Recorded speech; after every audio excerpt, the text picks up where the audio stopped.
Let me get this straight. You blew up a building. 2 CIs and the CEO of 22andU. 2 competing federal agencies with the same mission. I don't understand why those Fed a-holes are so darn mean. To protect the public from the scourge of dangerous misinformation. You know those bum idiots. This is all them. We had a solid case. The word entrapment, not even in their vocabulary. The explosives we provided were fake. Sworn to a duty to always tell the truth. We have no indication at this time that this was a deliberate act. We're all being transferred. To where? The only place currently with openings. Alaska.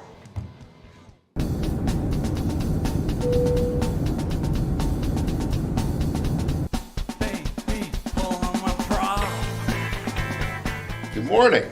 Welcome to the office, huh? And we got the retro feel. You know, funny about federal buildings, they're all different, but they're still somehow all the same.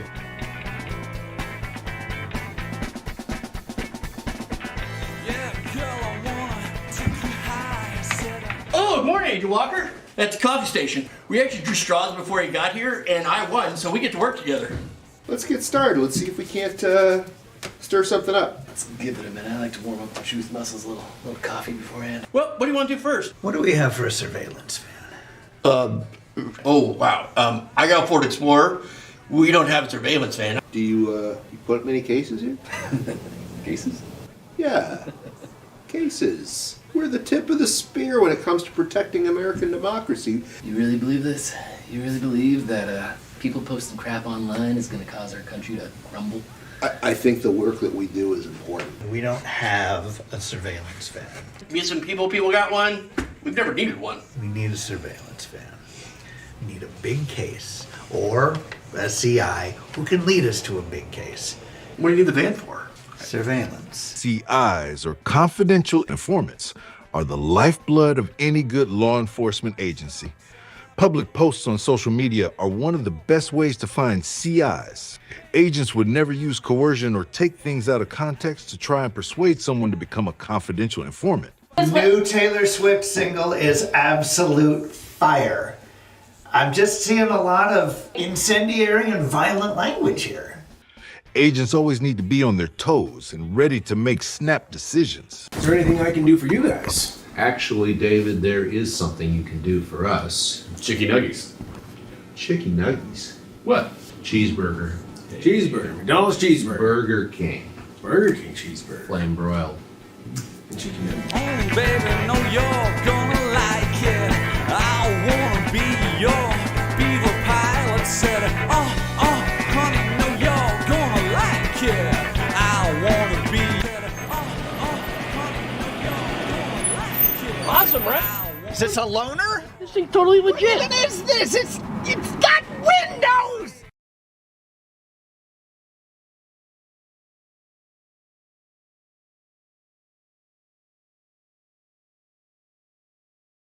And we are live. Hopefully we're live. I think maybe we're live. Kind of live. All right, there we are. Not sure. New microphone right there. Check it out. But we'll see how this goes. Sounds like it's crackling a little bit.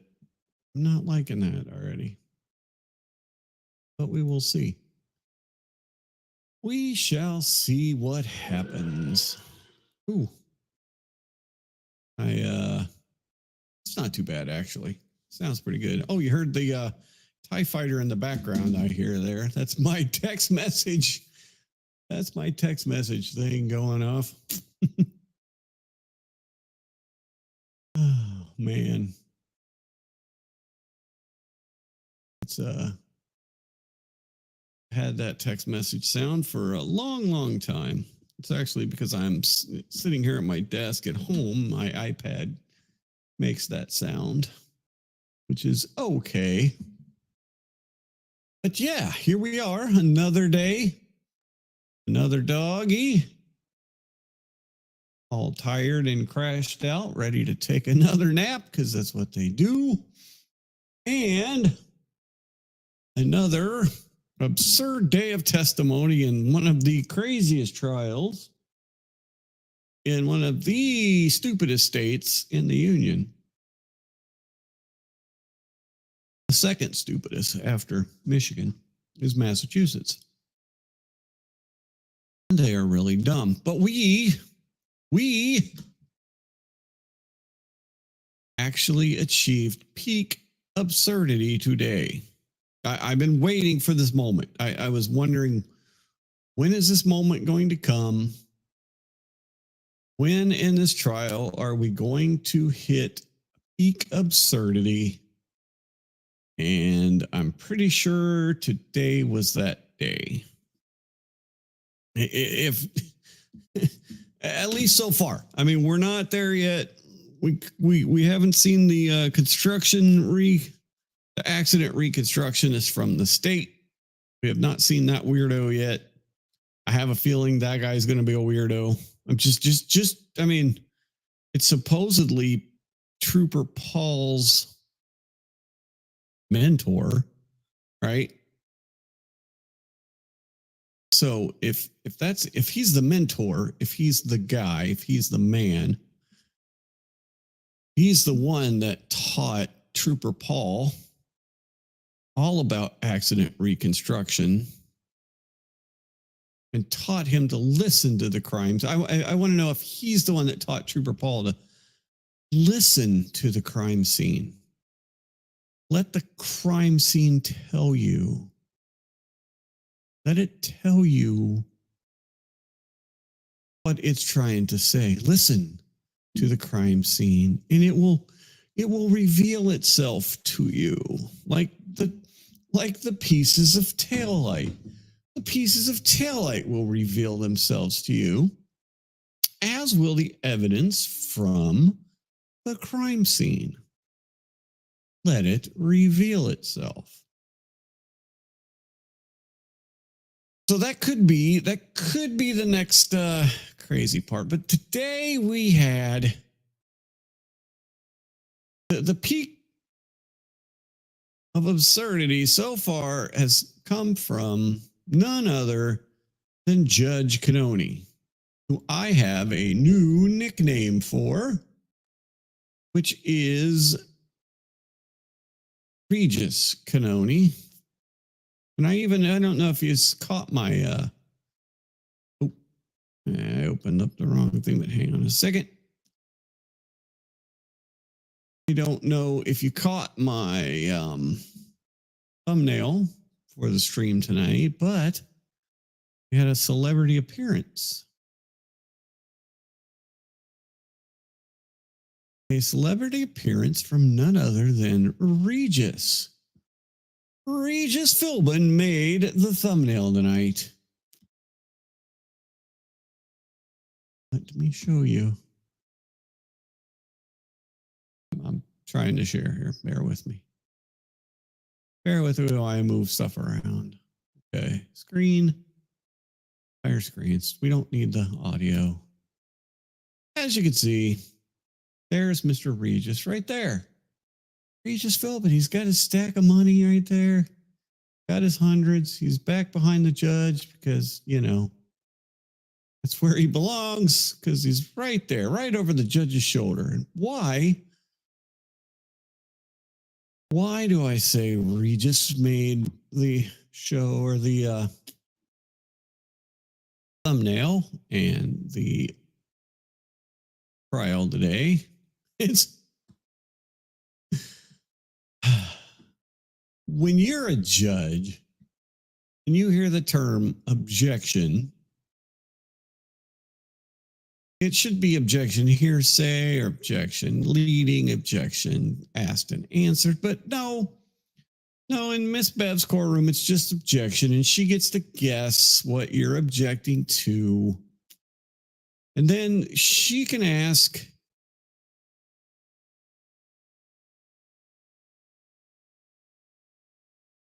or she seems to ask, occasionally she will ask, well, is that your answer? Which makes no sense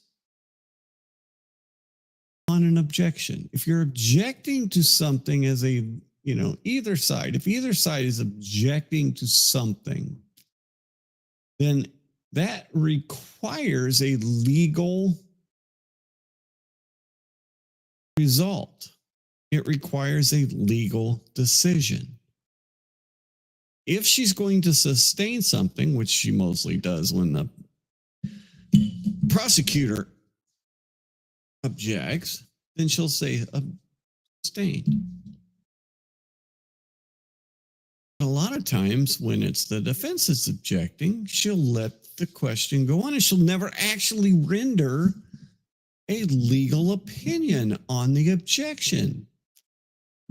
And so she'll just like, is that what you said? Can you answer that? Well, today we move to the peak of absurdity. And a couple of creators caught on to it. A couple of them did not. But Emily did. So there was a section about the video. They're talking about the video inside the Sally Port. They're talking about that. They're saying, hey, what oh, hang on 1 second. We'll look at it. Well, that's not what I wanted to do. So yeah, so they're talking about the video inside the Sally Port. And then Buchanan brings up some other video that's outside, like, throughout the city of Canton. And Alan objects. And the answer to this is probably, like I said, this is the peak absurdity of the damn trial so far. So, all right, we got this up. Here we go. Where else did you learn around town there was video? And I can't hear it. God darn it. Damn it. I don't know if you guys can hear it or not. Let's see. Appears inverted. It's saying that it's going, so I just can't hear it. And the reason I can't hear it is because I don't know why. Actually, should be able to. I believe it is.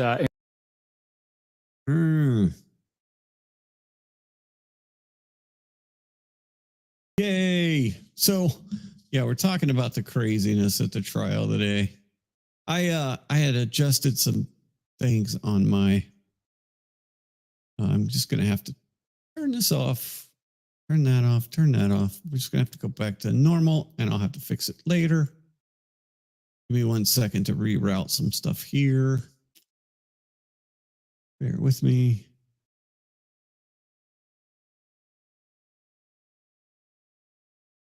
There we go. Ooh, I wonder if that'll work. Oh, nope, I already changed it. Never mind. All right, be back up. Where else did you learn around town? Oh. Route that to A2. Route that to A2. There was video. Come on. Now I can't hear it at all. That appears. Sorry, I screwed this up, I guess. Hang on. Inverted. Turn that off.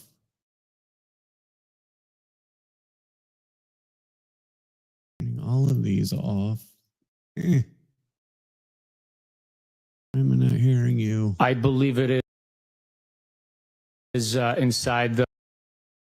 Okay, I'm hearing it in the speakers. Why am I not hearing it in my headphones? My headphones on? Oh, no, they weren't. Ken P. My headphones were off. Good Lord Almighty. All right. You should be able to hear it. I can hear it. I will go back to, I will try and fix that later. I might have to do another stream later to just a test stream. I was trying to use a compressor on my believe it's not working now. Okay, so here we are. Apologize for the moment there. So we're talking about the video. This is the redirect examination. Where else did you learn around town there was video that appears inverted? I believe it is inside the Ken PD, the hallways, possibly. And if I am not mistaken, the other locations within the town of Canton. And the So before we get to the real absurd part, what is he talking about? He found other videos throughout the town of Canton that was inverted, has nothing to do with the police department. They're asking this video that's inverted in the Sallyport. You found inverted video in the Sallyport, and did you go find? Oh, I guess. Okay, so wait. Let's see. In addition to the Canton Police Department Sallyport interior back wall, where else did you learn around town there was video that appears inverted? Okay, so he did ask around town. All right. I believe it is inside the Ken PD, the hallways, possibly. And if I am not mistaken, the other locations within the town of Canton. And so objection should be sustained or overturned. Nope. Ask the question. No. Is that your answer? Is that your final answer? He wasn't. I wasn't finished. Is that your final answer? We're not phoning a friend. Is that your final answer? Your Honor. Emily at that point is just done. Like this is ridiculous. This is, and we'll get to something else a little later. That's even more like legally, probably more stupid. But she was she has in the past said, ask it differently, right? That's one of the things that she has said in the past is ask it differently, which is her way of saying sustained on an objection. But, I'm going to let this answer in. I'm going to let you ask the question. You're just going to have to phrase it differently to get it in. This objection is sustained. She starts with that. Then she comes back with is that your final answer? So I've been waiting. I've actually waited for this. Is like, can you answer that? Is that your? She's finally now said, is this your final answer? So Regis Cannone has taken the bench in this trial and is, I'm wondering, does dude get like she said, does he get a phone call? Does he get to phone a friend? Does he get to ask the audience? Maybe ask the gallery, right? Hey, gallery, you get to answer the next question or help our witness answer the question. And if I am not mistaken, the other locations within the town of Canton. And Ask the question. No. Is that your answer? Is that your final answer? He wasn't. I wasn't finished. Is that your final answer? We're not phoning a friend. Is that your final answer? Your Honor. At that point, Emily's just like, what did I even see? What is this that you are even talking about? Now, like I said, some people didn't pick up on it. And I think some maybe don't know what, maybe they missed the millionaire thing, who wants to be a millionaire, which, like I said, we've got the thumbnail with a good old Regis on there today. So, okay. So this was,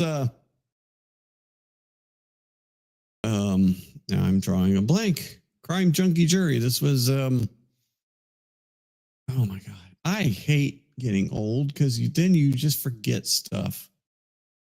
Dang it. I have to look it up. I can just all of a sudden it's gone from my brain.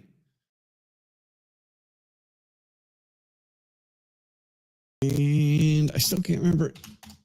Come on, come to me. Brandy. This is Brandy Churchwell. Oh my God. Oh, yeah. I don't even. So Brandy caught it too. Is inside the Ken PD, the hallways, possibly. And if I am not mistaken, the other locations within the town of Canton. And the Ask the question. No, is that your answer? Is that your final answer? I wasn't finished, but yes. Is that your final answer? Like this is what's that? What's that millionaire show? I want to be a millionaire or whatever it is. Is that your final answer?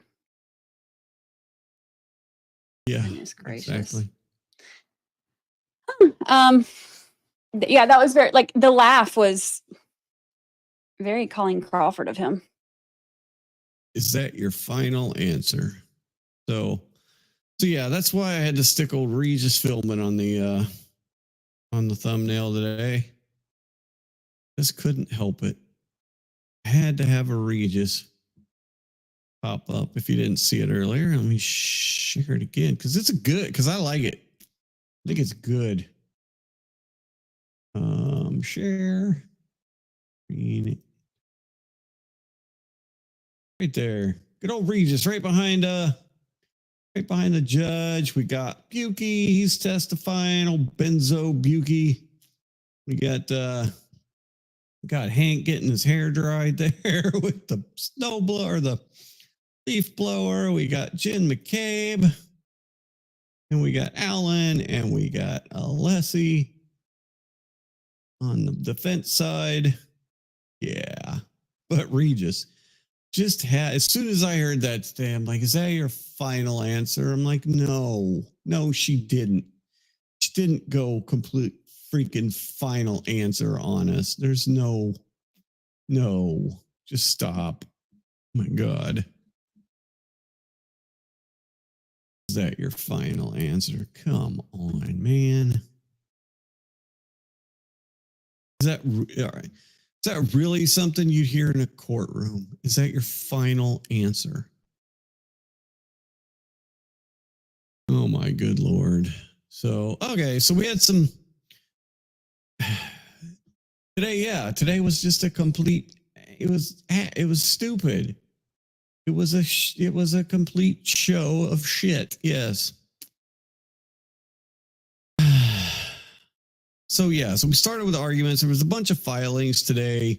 Basically, Hank wanted to file a motion so he could hear what the defense had planned to put up as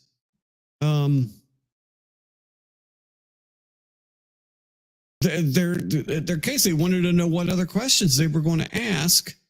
So they wanted to voir dire the witness so they could figure out how to do their exam. So yeah. So all right. So see if I can grab that.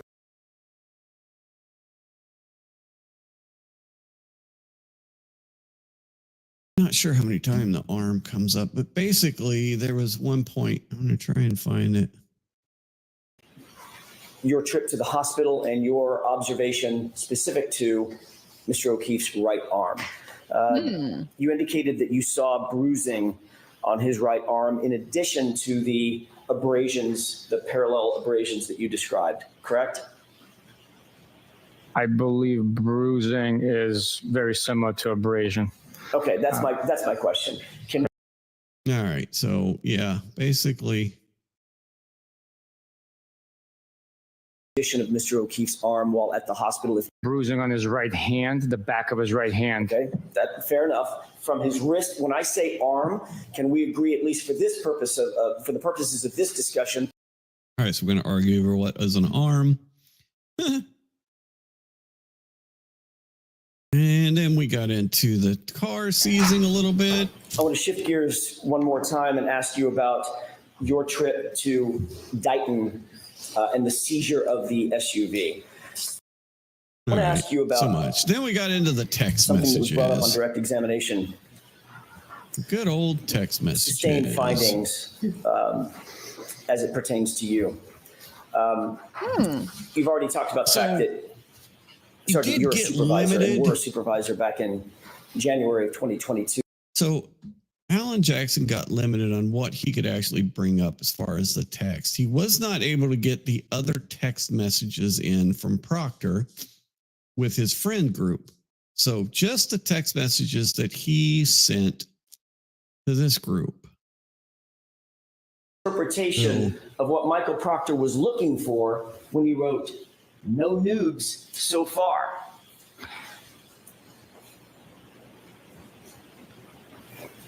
I don't know. Motorcycles, handbags.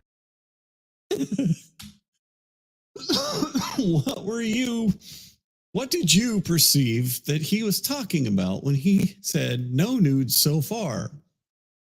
I don't know. It's funny how, and other people have pointed this out, he has a really bad memory when it's the defense asking questions. But when the prosecution comes up and starts asking him questions, he remembers all. He remembers every single thing. Funny how that works. I think we'll get into some of the Sue, because Jessica is out of the courtroom. So Sue, the Boston NBC reporter, is the one in the courtroom. So we'll kind of get into some of her reactions to the jury, but I don't know. Motorcycles, handbags, You don't know what's reasonable. shoes, Thanks for spelling that out. or naked pictures of Miss Karen Reed. His mission was to go through the phone to look for digital evidence that's related to the crime. The fact that he wrote no nude so far, I cannot comment on. You cannot comment on, or you don't want to comment on. I don't know what he was looking for in that specific time. so it's funny that he, see if we can find that.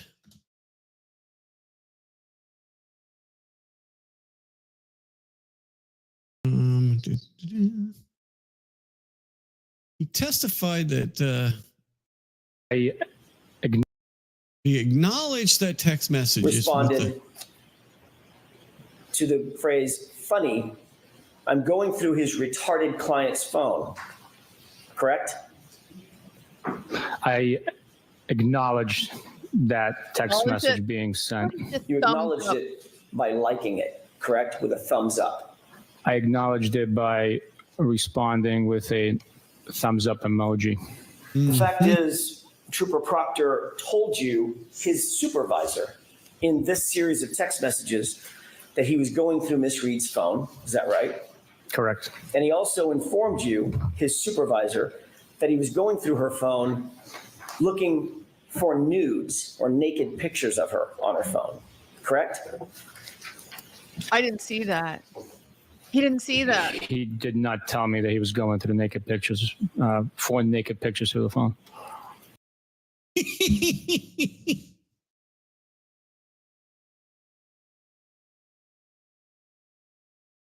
he wrote on a text message, no nudes so far. But Yuri is saying, no, he never said he was looking for nude pictures.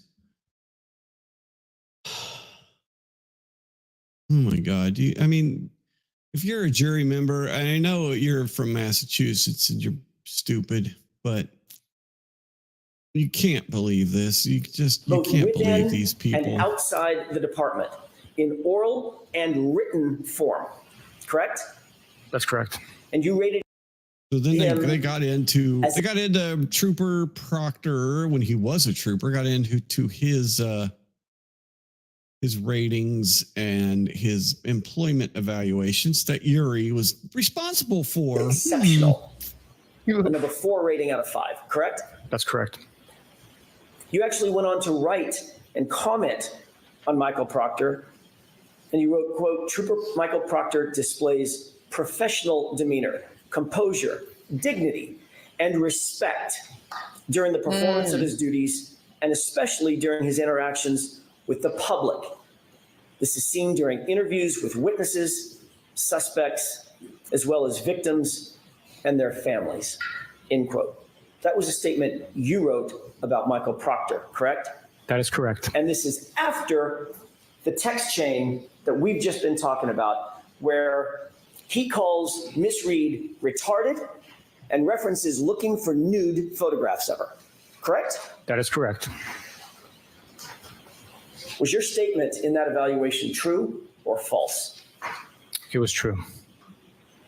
Not what your boss thought, though, was Michael it? Proctor's proclivities, obviously. So what he was not able to get in the, which I think is stupid, but he's not been able to get in the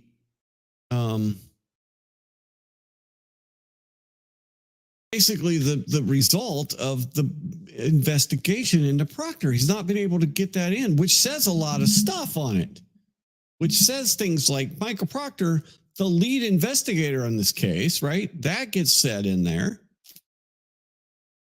And that he was fired for the crap that they pulled, especially on this investigation. And not only, now, there were some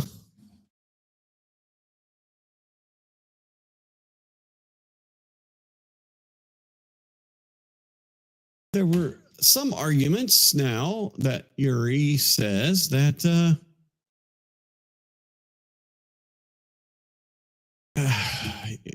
yeah, just all right. Let's switch to Emily because I think she goes off on this. Displayed competence. Yes. And not just integrity, but he conducted himself, as you put it, with strict integrity. Is that right? That is correct. Did it show integrity in your view when your subordinate Michael Proctor called Miss Reed retarded? Objection. I'll allow that one. I didn't read that. I believe that as a U.S. citizen, he has the right to comment. That's his First Amendment right.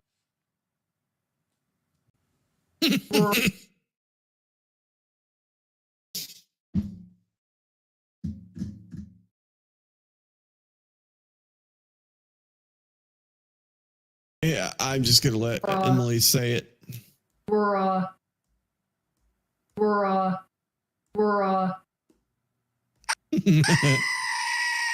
Yep, that's exactly how I feel too.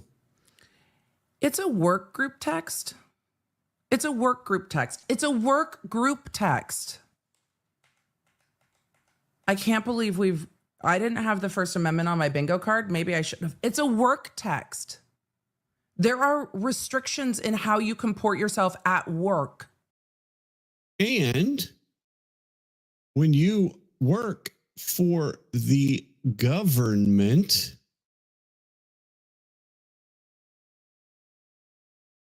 you work for the government.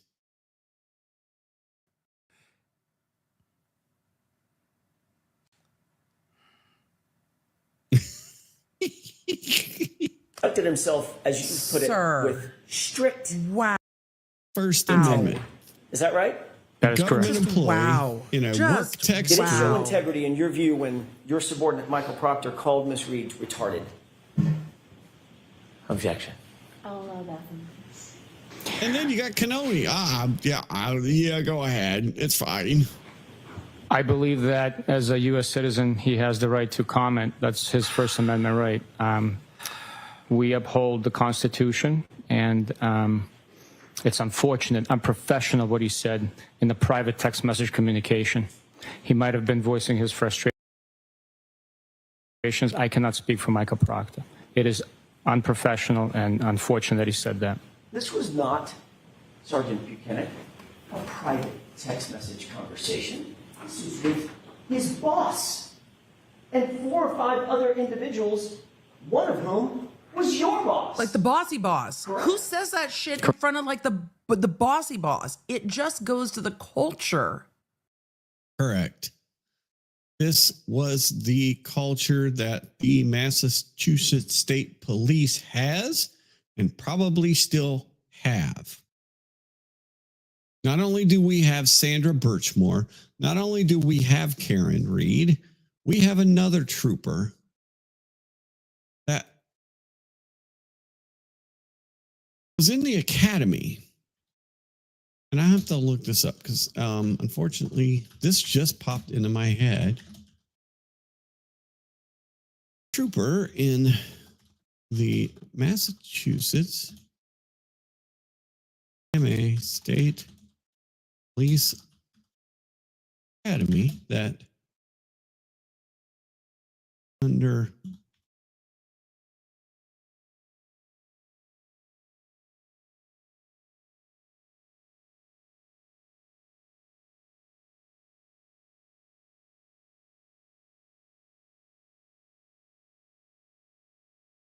All right, I'm writing this into Grok right now. Give me a moment.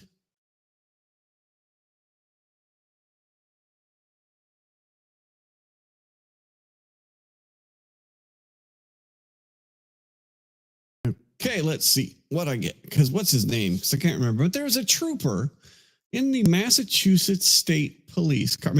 Enrique Delgado Garcia was a 25-year-old from Worcester. September 12th, 2024, Delgado Garcia suffered a medical crisis. Medical crisis is in parentheses. During a defensive tactics training exercise in a boxing ring at the Massachusetts State Police Academy in New Braintree. He was hospitalized and died the following day, September 13th, 2024. Reports indicated he suffered severe injuries, including missing teeth, a fractured neck, a damaged skull, which his family and some sources claim are inconsistent with a typical boxing exercise, raising concerns about the nature of training and possible hazing or excessive force.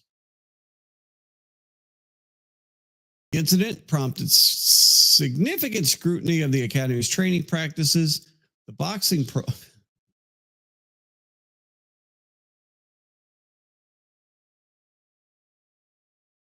Sorry, I had to blow that up a little bit so you guys could read it. The boxing program was immediately suspended. An independent investigation led by attorney David Meyer under the oversight of Attorney General Andrea Campbell was launched to examine the circumstances of death. As of May of 2025, so this happened September of 2024. As of May of 2025, no major updates on the investigation. Findings have been publicly released, leaving Delgado Garcia's family and lawmakers frustrated. In February 2025, state lawmakers sent a letter to Campbell's office requesting a status update, emphasizing the family's need for answers. Okay, so this is new in response to the tragedy. The Massachusetts State Police announced reforms on May 1st, 2025, including a comprehensive review of the Academy's training program. Okay, great. We're going to form panels. We're going to form panels and we're going to talk about it. And we're going to have a review of our SOPs. Appointment of Captain David Pinkham as the new Academy head. Curriculum overhauls to enhance mentorship, address individual recruit needs, reduce attrition rates, which have been as high. Suspension of the boxing program. Oh. Yep. The investigation remains ongoing. This was the injuries that this dude suffered. This was not a boxing incident. This guy got his brains beat in the Massachusetts State Police Academy. Massachusetts is one of the most, if not they're the second stupidest state in the union, but they might be the most corrupt. Massachusetts might be the most corrupt state in the entire union of the United States. I'm calling it now after this trial, after the Sandra Birchmore stuff, after, this makes, somebody made a comment today that is on Andrea's stream that this makes The Departed look like a documentary. You ever saw The Departed, you know what I'm talking about. That is a documentary. That is a documentary about how shit goes on at the Massachusetts State Police and within Boston Police Department, I'm sure. Because, yeah, what the hell? What in the absolute hell going on in that freaking place? Because it ain't good. It is not good. All right, so then we argued, so he's got a First Amendment right to say it. May we approach it just very briefly for a scheduling issue? Okay, jurors, feel free to stay. All right, so then we talk about the relationship to the Alberts. He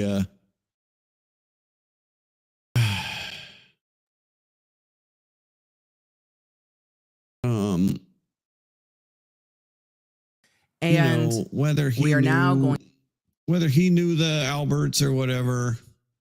Then we get into some interesting video that we have not seen before. So in the to get, I think, or the Sally Port video. So then we get into some, like I said, some interesting video that we have never seen before. Now, Brian Higgins in the first trial testified, I left the Alberts house pretty much right when everybody got there because they didn't have the liquor that I needed. Yeah. That means anything.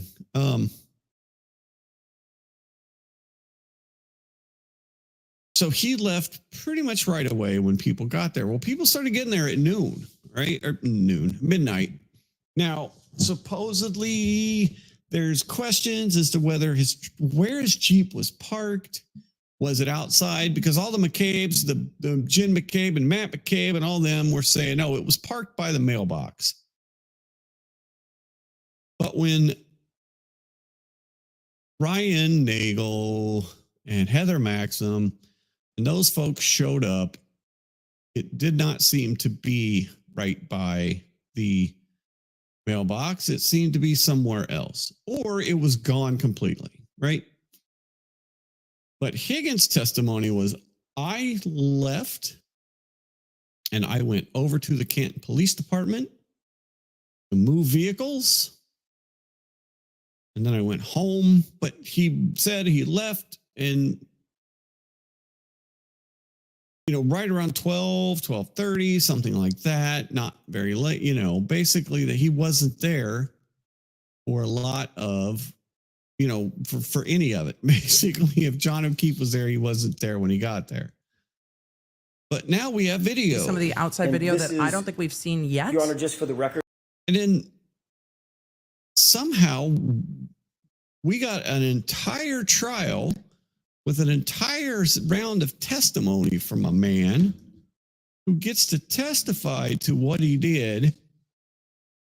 And then a year later, we get the video from the police department.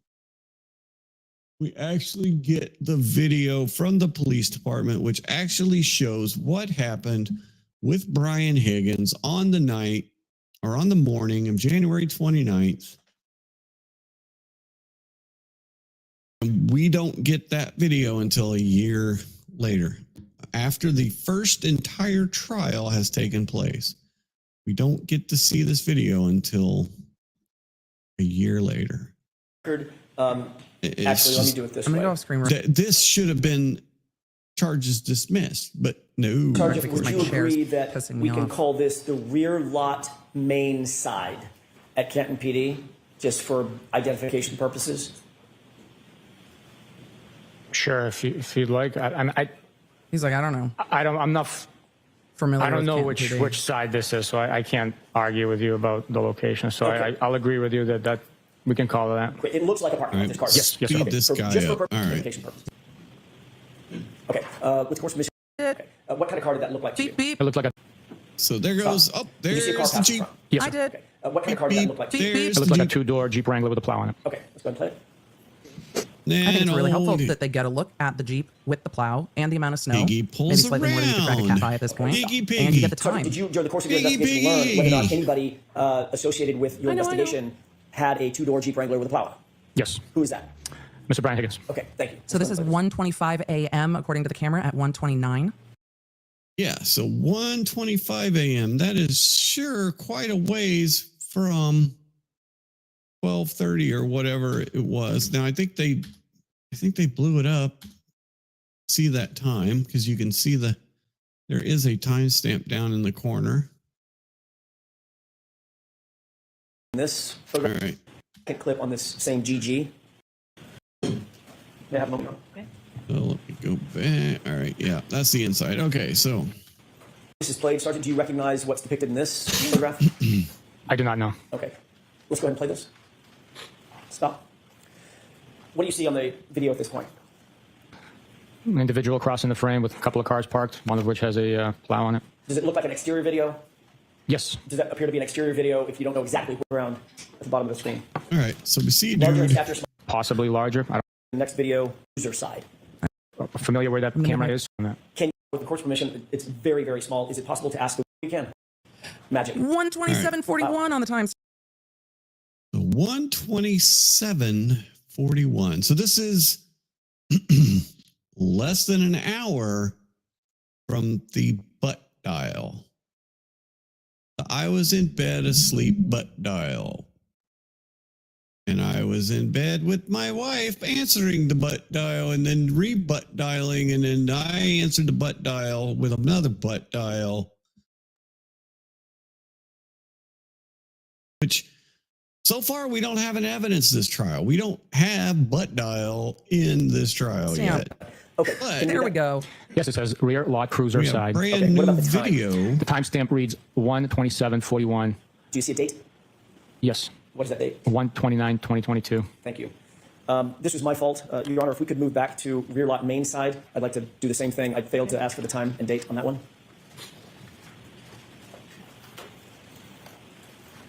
I'm glad they're going to like the other one. No, exactly. Hopefully they're going to in big Butt dials were. I saw it, I but- mean, but, and I don't know how you get that in because he tried. He tried. He asked about, do you know about calls between Michael Proctor and Brian Higgins? And of course, Yuri said, no, I don't know about those calls, which is a lie. He knows all about those fucking calls. He's a Can you liar. possibly see from there the time and date? Yes, the time is 1:27:32 a.m. and the date is 1/29/2022. Thank you. Okay, if we can move to the third All right. So date, then we let's just start with go. that. Angle to be. We're on 27:43. 1:27:43 a.m. Okay. Stop. Then Do you we see a have person in that video? Higgy I do. Higgy. Although it's somewhat blurry, can you describe that individual for us, please? Individual. You've seen Yeah. outside of it. Understood. I don't know. Let's go ahead. And for the final, We see these videos before. No. Moved me. Apologies. Now we I have. was moving my chair because it was making me mad. can you see what that is designated as that camera angle?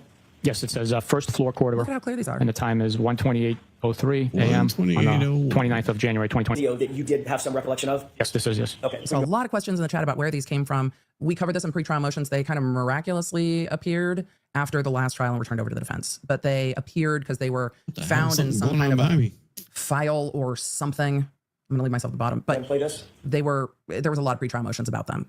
But I don't think these did not come from federal officers. Yeah, I guess they just showed up. They just showed up. They just found them. Oh, sorry. I guess you know.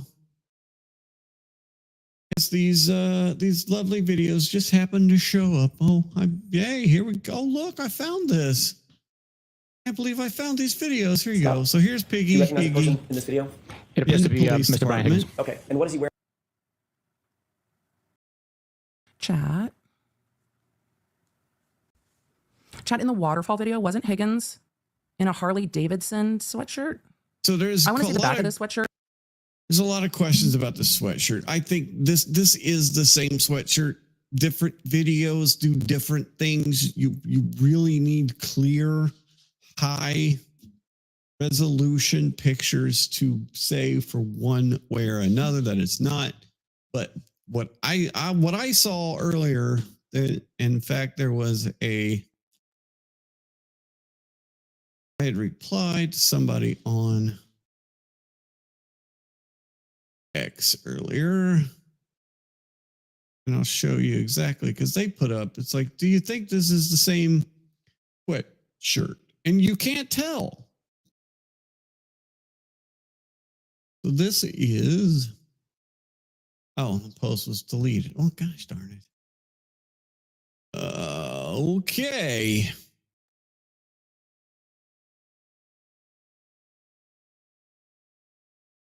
Brian Higgins sweatshirt. Let's see if anything pops up. If not, we'll go back to it here.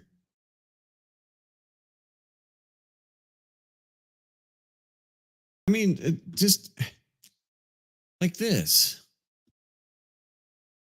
Higgins has a different sweatshirt on. That's not a different sweatshirt.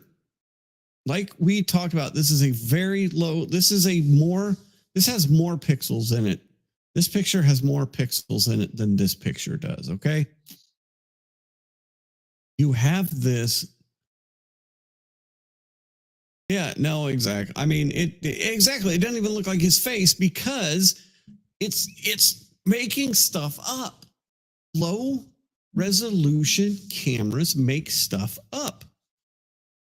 In this video, you can see the outline of his face. You can see the outline of the sweatshirt here. Okay, so this sweatshirt right here, it's got the same structure on it. It's got this, it's got this. This is a zoomed in, low resolution video still. That's 3 problems right there to start with. That's 3 issues. Low resolution. Security cameras, especially older ones, are 480 at most. This is not even 720p video. This is most likely 480. So very low resolution. Now you've zoomed in, so you've made it even more low resolution. Okay? At full breadth, this just looks like a white blob. When you zoom in, when you pinch and zoom, the camera just tries to make out what it is, but it doesn't have the pixels or the definition to explain what it is. The picture cannot explain what this is. So it fills in the blanks and makes this one white blob. Now you've got this part here, and then you've got the stuff up underneath.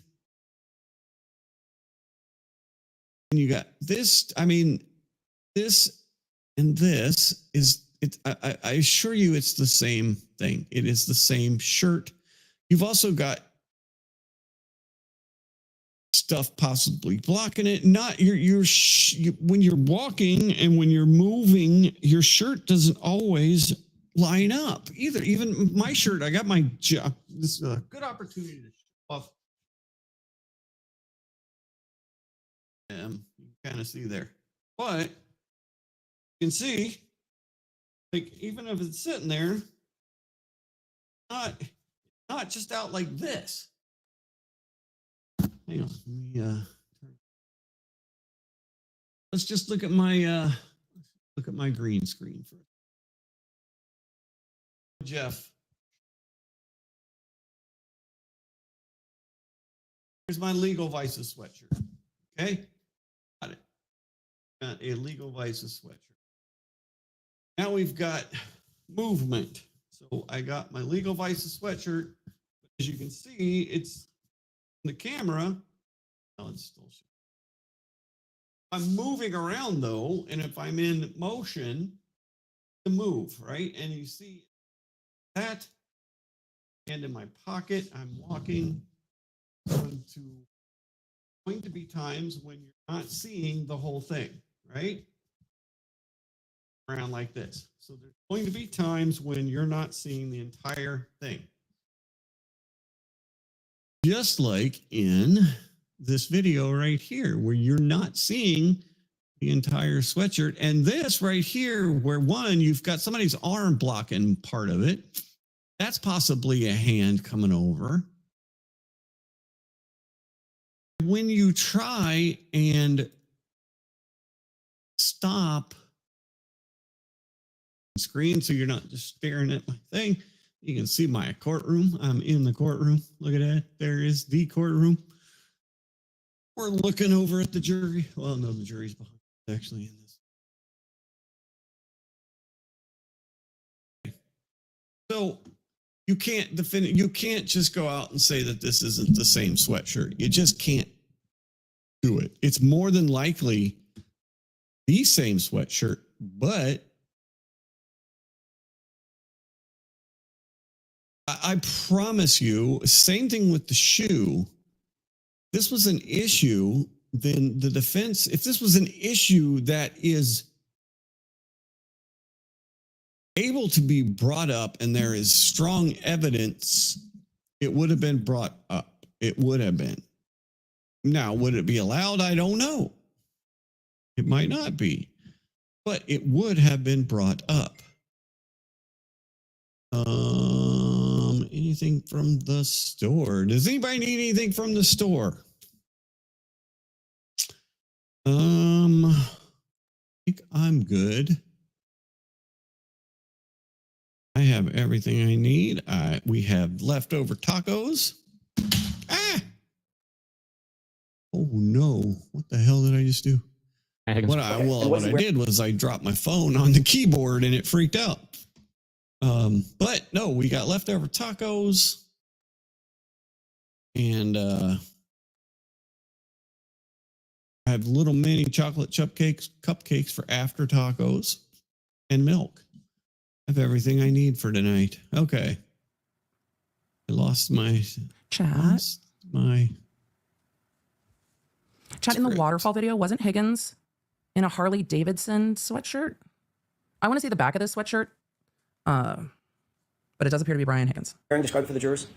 Black sweatshirt with some sort of logo on the front. I mean, but you can't really, like I said, you can't appears to be blue jeans and like what you see on, crime scene, CSI or CSI Miami. This whole let's blow up that thing and look at the driver's, the license plate. Yes, there are cameras now that can do that. There are some of those like super sensitive cameras where you can take an overhead picture of a city and zoom in on someone's face. I mean, that is doable right now, but it is not doable in hallway shoes with the white security cameras at this moment. Especially, I mean, if they're recording stuff backwards, I guarantee you they do not have top of the line security equipment. All right, so there he is. Oh, that might be the same because it looked like a Harley logo on the back. It looked like a Harley logo on the back when he went into the door. It was really hard to see the sweatshirt in the waterfall video. I would need to go from the waterfall so bad, the same Harley Davidson logo as he goes in. And the hood is up, so it is a little clearer to see. What are you doing? Go lay down. So the back looks the same to me. The front was I don't need you right hard now. to see in the waterfall videos. Big dog. Big dog decided. And the waterfall videos are so blown out. Of the time as it's paused right here. Yvonne, they didn't have these videos the first round. Do you want me to say it again or write it down? Yes, sir. The time is 1:28:16 a.m. Okay, and if we could just continue playing this video until he comes back out. 8 a.m. inside Canton PD. Then he comes out at 1:29, so he's in there for like a minute. 1:29. He's only been there a couple of minutes. What's that time? 1:29:42. Oh, a.m. And go ahead and go forward. Take your medication. This is a reminder to take your medication. All right. I didn't do it yesterday. That was bad. Still playing, Mr. Walker? I left it, so If we can take a look at the time one more time. had to take extra. Now it's not extra this morning, 1:34, 12 a.m. Screwed up my whole routine. In the time, just so the record's clear, in the time I'm not between clear. you saying 1:28:16 to 1:34:12, 6 minutes has not gone by, correct? Okay. Just under 6, I believe. Yeah. So 6 minutes for us there. in real Okay. time. Oh, in real time, yeah, no. It is not. So Sorry. it appears that the camera jumped, or the time jumped. I mean, The time difference from what was this? these cameras are motion activated, so they're going to be different than the. Okay, which is much 6 faster, minutes. much further than Triggered it. just jump and stop. You see someone in the Coming screen back now? in. Oh, now you can Yes. see the Harley And Davidson logo. one more time. I know this is laborious. One more time. Yeah. So, and then I mean, this is another part of it that, really shows the back of the sweatshirt was really obvious that it was.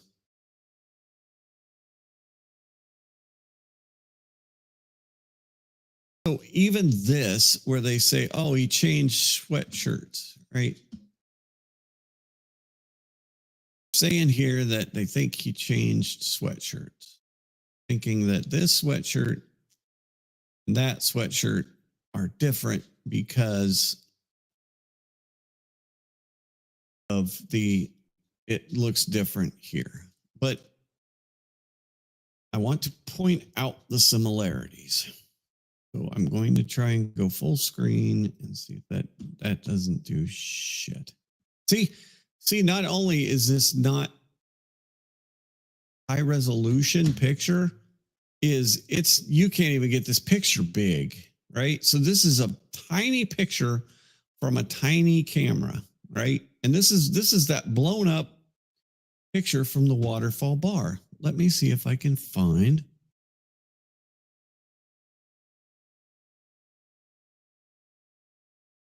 See if I can find what I'm looking for. I can't seem to find what I'm looking for. Video from the waterfall.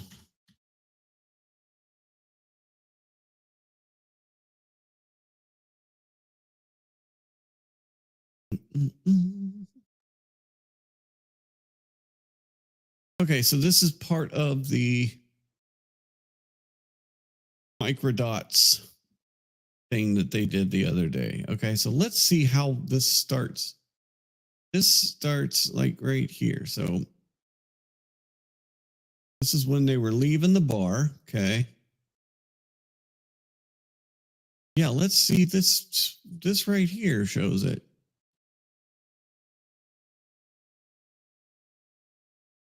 We can see that this is not, that they start zooming in. This isn't even the full video. Yeah, this is all zoomed in stuff. Gosh darn it.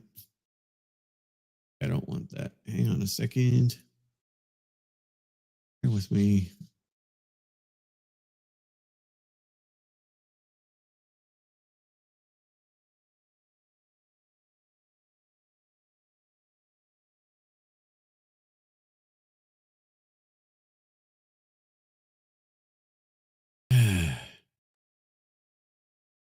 Can't seem to find what I'm looking for, but I'm glad I'm not sharing the screen because X is very unpredictable and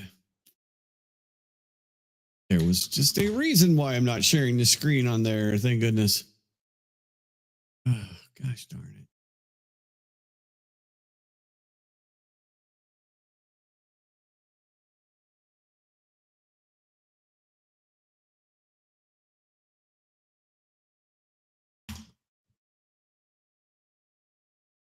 Oh my God.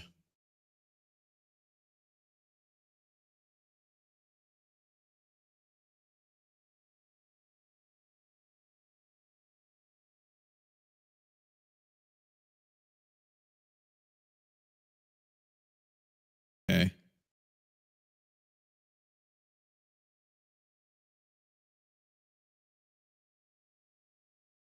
That this picture right here, let's see if I can get it better. Oh, you stupid.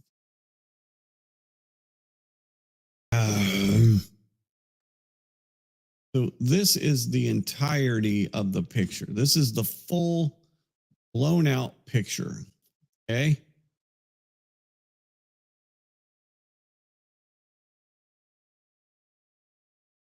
And sorry if I'm going through this too much, but I need to make a point. Okay, I'm going to open this with photos. I'm going to blow it up.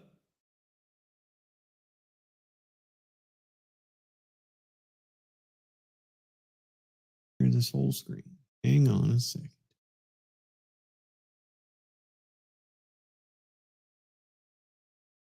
Okay, as you can see, this is a big picture of this, right?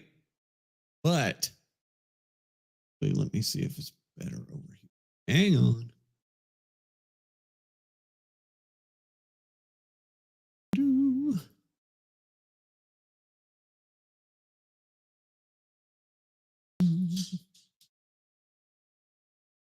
This might be even better for us. Okay, yes, there we go.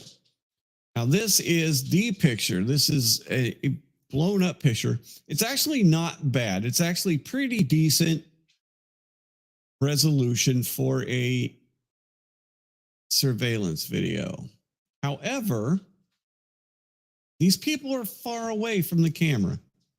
If this table is say, 3 foot across, that's 3, 6. Those tables are probably 6 foot away, maybe more. So that's 18. That's probably another 6 feet. That's, 20 or 24. Brian Higgins is at least 25 feet away from this camera.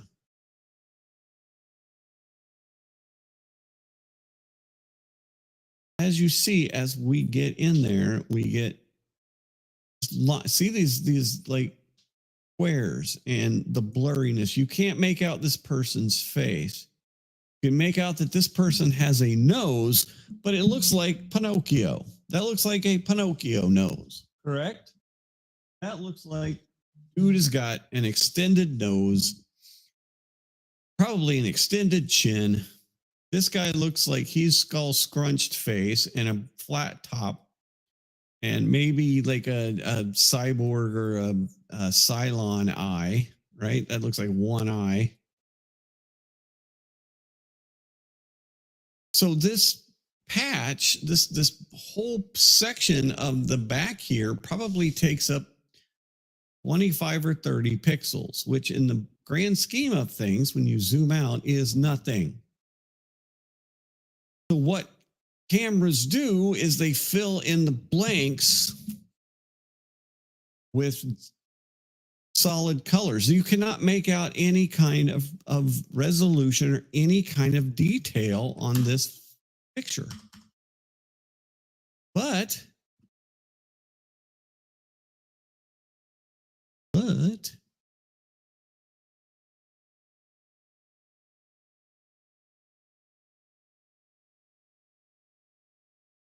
we have this up top, right? We have this part up top, this up here. You can see is this up here. Then we have the logo, which is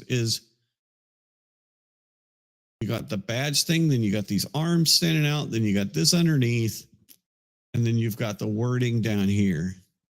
Watch as he goes, and this is the one I'm talking about. So with it seems like his movement triggered it again. I can see it. All the way through. Okay. So right there, come back one frame. Come back a frame, not a. Oh, I don't know how. If I'm not mistaken. Okay, fair enough. That was 5 seconds. So go ahead and play it. Stop right there. We can see that there's actually. So you saw as he's moving away, the detail down there went away. The wording showed 15, if I'm not mistaken. Okay, fair enough. Like it barely showed it all. All the way through. Right here, you can't see that there's wording on that sweatshirt. There, you can see that there is wording on that sweatshirt. right there, you can see that there's even more wording on that sweatshirt. So he changed sweatshirt thing. I think it is a red herring. I think it is something that, while it seems good on paper, that maybe not, I don't know, so much. Then there was I had answered that. I said, well, it's possibly the same sweatshirt. And then somebody answered, well, what did he change his shoes? And he's got different shoes on. And I'm like,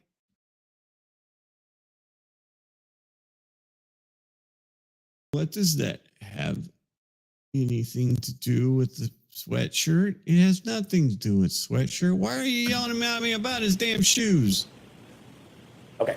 Who did that appear to be walking away from the camera in this shot? So, I'm not certain. I would be suspecting or guessing if I gave you. We have, there's nothing we can do out here in Hinterland anyway. The defense attorneys are doing what they can. So, An answer, but I'm not certain who are there not many people walking around? So they're doing the best that they can. So then we go back. We see him go outside. It appears to be the 40 a.m. Okay. Okay, so that's 1:34. But it's a Canton PD. This is it looks. It does look like Bigfoot. Sure. What did she say about Bigfoot? It looks like his hand goes towards his face. I really can't tell. Okay. It looks like his hand goes towards his face. There should be another video of the rear lock cruiser side. Let's take a look at that. So now we see, though, it's 1:34. We know it's 1:34 1:34 in the morning. So the jury just gets pieces. Pause. We see, he's on his phone. Now, I heard one of the law creators earlier, which I'm like, come on, guys. Sean, potentially criminal. I had his stream on for just a few minutes. And he started screaming and shouting, this is the butt dial. This is the butt dial. He's so busted. This is the butt dial. He's going to go down for this. This is the butt dial. This is not the butt dial. This is not the call to Brian Albert, because that call happened. And now this very well could be a call to Brian Albert, because we don't have his full phone records, nor do we have Brian Albert's full phone records. So we don't know exactly who they called. However, this is not the 2:20 a.m. butt dial and butt callback and butt hang up and butt conversation. And they just farted at each other for 22 seconds or 38 seconds. How many ever seconds it was? They just farted at each other through butt dials. But sorry, this is not the butt dial. But that's easier to see. There we go. Dude is on the phone. He is on the phone. That light's He going is to give not it away. watching a There video. we go. Much easier. That's much easier. It appears to be. And then I just like to stop here. So we know, for a moment, I'm another aside here. Because the actions of the people are what we should be looking at. And it's what law enforcement should be looking at. It's what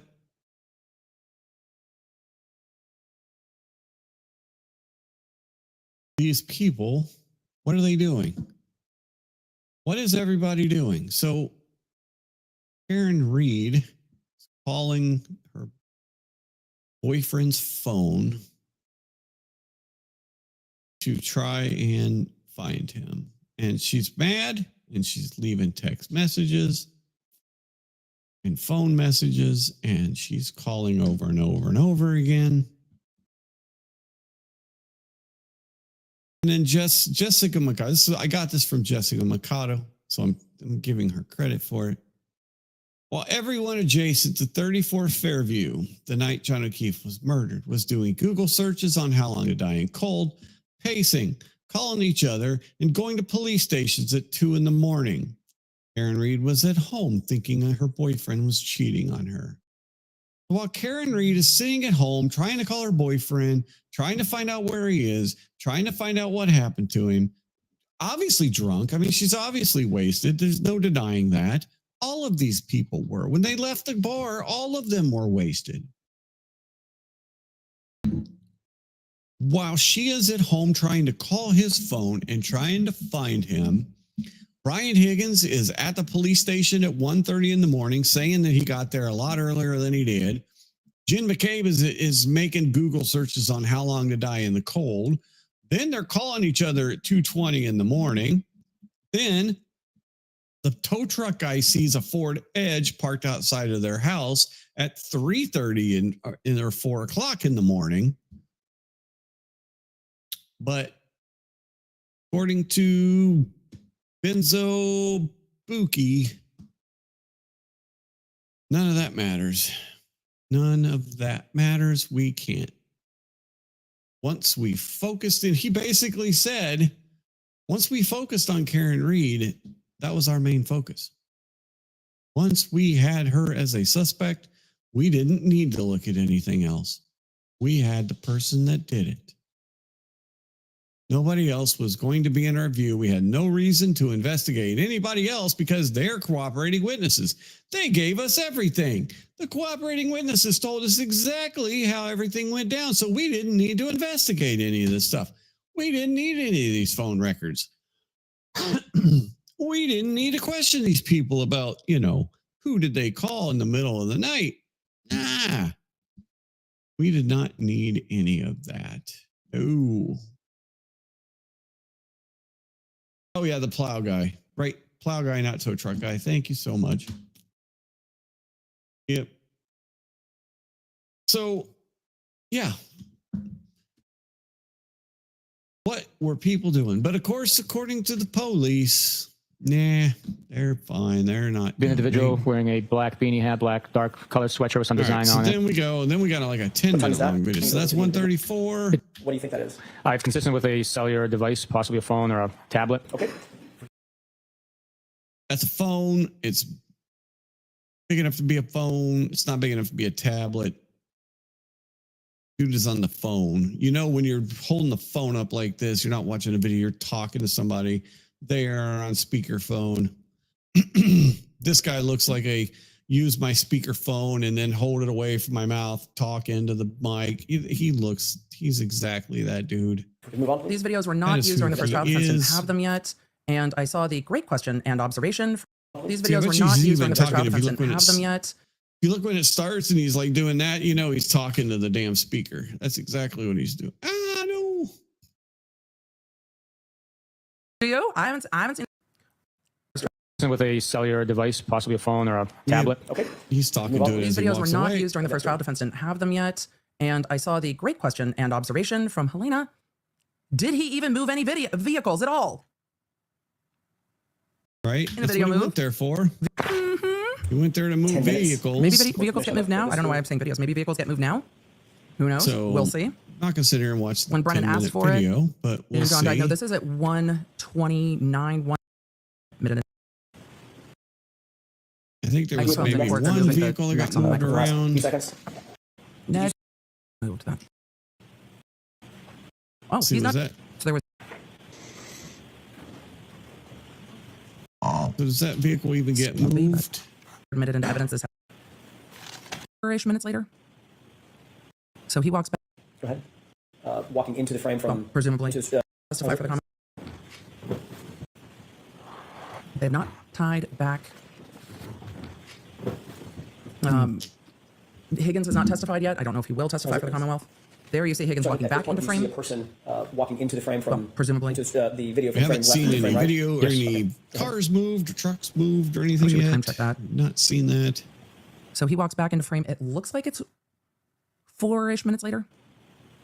1:39. Now he goes over that way. I think eventually he gets in this car moved, it looked truck. like. I think he Back into moved the a Jeep. car.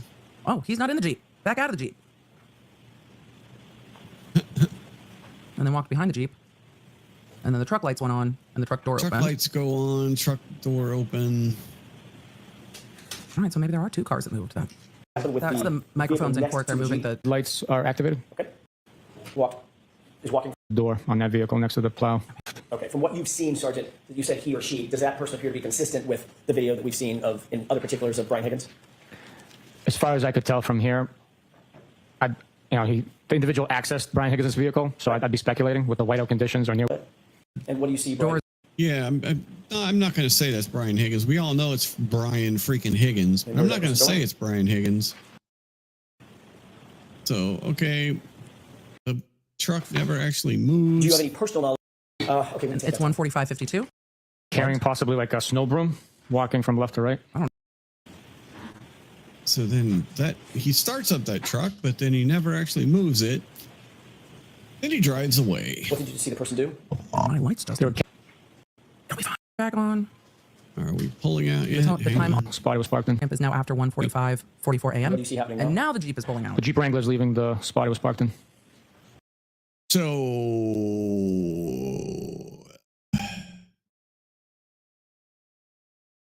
he gets there. He says he gets there at 12 something, or he says he leaves early and goes straight there. It's a 5-minute drive. But we know he doesn't get there till 1:30. And he's gone like, he's there 20, 25 minutes. Okay. It's 1:45.52. So the Jeep is leaving at 1:45.52 a.m. Timestamp I would it. do it, and I forgot again. Timestamp it. Time real quick. Yes, the time for the rear lot main side is 1:45.52. Yep. And it appears that's the approximate time that the Jeep Wrangler drove off. Approximately, yes. Okay. Thank you. So do we do the full time thing? I know he is, yes. Have you ever socialized with Brian Higgins? Bar, hey Brian, let's grab a beer. Nothing like that. All right. So we get, Chat. yeah. Because it looks like they go back on. Post. I don't remember seeing that post. Was conducted Then without we issue. get, then we get a Wadier. I guess that's how you pronounce it. I'm pronouncing different ways. So now we get this Wadier of him. Post. I don't remember seeing that post. Which he just basically says, I don't remember any of this stuff that should be in here. This was basically about Proctor's relationship with the Alberts, what he knew about Proctor's relationship with the Alberts, what he knew about the Alberts and the Proctor's sister's relationship. There's parts where About those two families.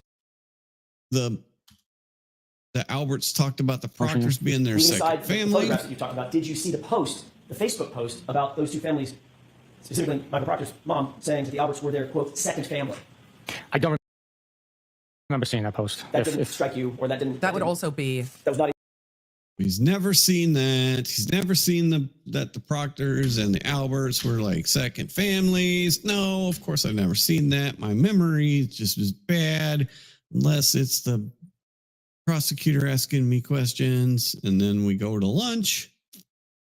The judge says, nope, can't bring it in. All right, then we come back. Then we get into the Sallyport video. Okay. All right, so I think this is a good place. So let's take a look at. Bear with me here. Sue from NBC Boston. Let's take a look at her.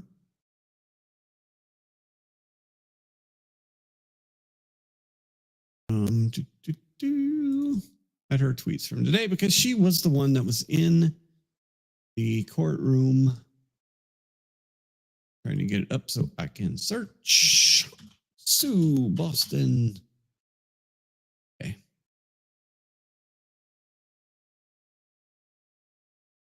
And here we are. Blow that up a little bit. Monday, day 14, week 4 of the Karen Reed murder trial. I'm in the courtroom. I'll be posting observations the camera may not catch. So far, Massachusetts State Police Yuri Buchanek, calling Benzo, is expected to return to the witness stand Monday morning. So catch up with that. Judge Baloney gets sidebars. I say no, you can't bring that in. Welcome the jurors in. Massachusetts State Police Yuri Benzo Buki is back on the stand. Alan Jackson resumes cross-examination, asking about the snowplow driver seeing a Ford Edge at 3:30. So he basically just kind of says, we didn't follow up on it. Jackson asks who on the state police opened the Ring app on John's phone. Buki says he's not 100% sure. Jackson gives a report to refresh his memory. Says that report is authored by Michael Proctor. No way. Not Trooper Michael Proctor. He didn't do that. He's not the lead case agent. He's just the one of the guys. He's just one of the guys on the team that does stuff for cases. You know, we all work together. It's like socialism. There's no actual leader. It's just all the people. We have a very, very communistic way of doing work. It's all the people. Nobody does any actual work. All right. Jackson moving quickly from one topic to the next. Jurors are taking notes diligently. You can answer a series of yes or no questions. Now we're talking about the group texts. Benzo is struggling with to identify the senders and receivers of text in the documents. And that's when they're talking about the group text. Yannetti post is displayed. One juror is looking at Yannetti. Jackson's read the text with the R word, because in the text he said, "You're going through my R word client's phone." And the same juror reacted the first time it was said in court, reacts again. He has a tense look on his face. So there's a few jurors that do not like that word at all. No news so far. Buki can't say what Proctor is referring to. All the jury's eyes are on Buki. A reminder that Buki was Proctor's supervisor. Buki has no memory of the text. As Jackson continues to amplify the supervisors on the text chain and uses the R word, no news, there are several jurors who I would describe as having stern looks. Jackson crosses Buki about his performance via Proctor, which are glowing. Jurors are paying sharp attention and many taking notes. Buki says Proctor has a First Amendment right to express his opinion. Oh, gosh, that's so stupid. Jackson passionately asks if this was a professional text on the investigation. Buki says it was a private exchange. Jackson asks, looking for news was a personal action. Jackson is the most passionate he's been in his trial. Brennan has objected twice. The judge tells him he's being argumentative. Tells Jackson to move on. Of course he does. So jurors are... One juror kept her eyes on Buki during much of the last segment across. Now recess. Now we're back. Jackson asked about the interview of Chris Julia Albert by him and Proctor. One juror taking notes when they talking about the accusation and the relationship with the Alberts. And then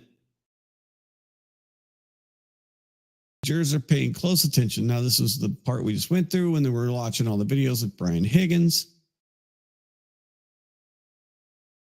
Oh, damn it. I'm not shit. I didn't share the screen. Yeah, no, probably the people that are reacting to that are probably have special needs kids. It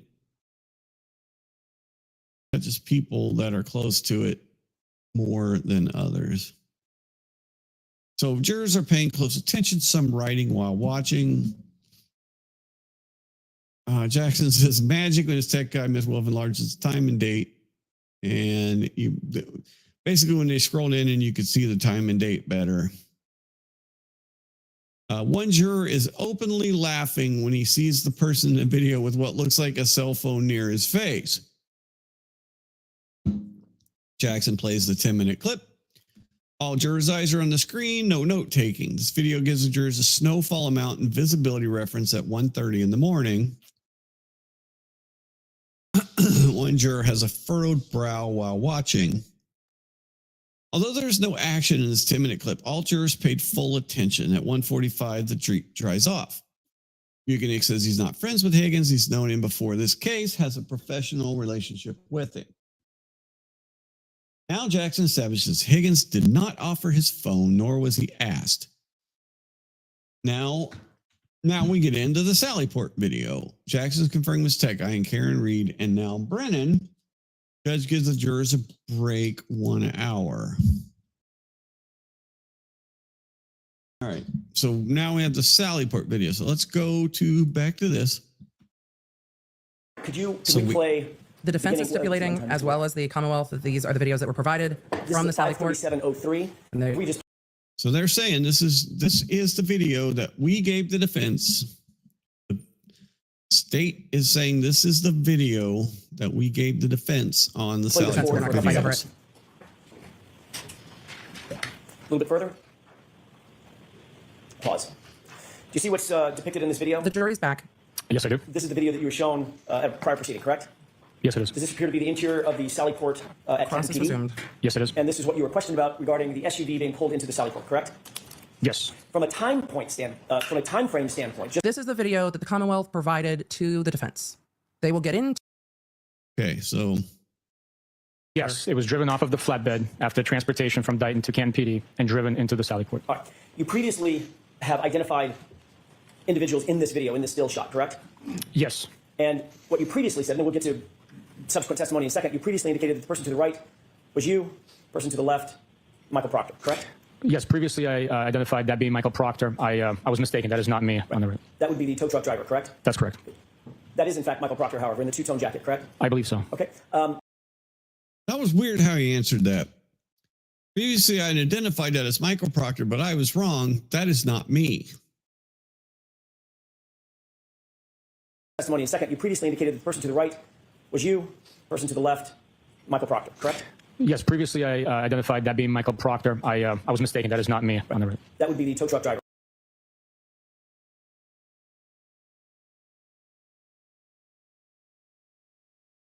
Previously, I identified that person as Michael Proctor.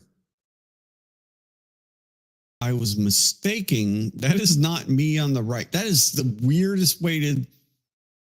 That is just trying to confuse the jury.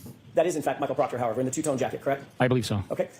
But Alan catches it and makes it right. And as the video is portrayed, at least as we're looking at it, and I'll get to the next question next, as we're looking at it, it appears that we're looking at the right passenger side of the vehicle, as it appears in this video, correct? That's correct. And you see a timestamp and a date stamp on the bottom, correct? It is present. I don't know what it says. Okay, can we highlight that just a little bit? Can you see what that says? Yep. I believe it says interior, Sallyport, back wall. Okay. 537, maybe. Okay.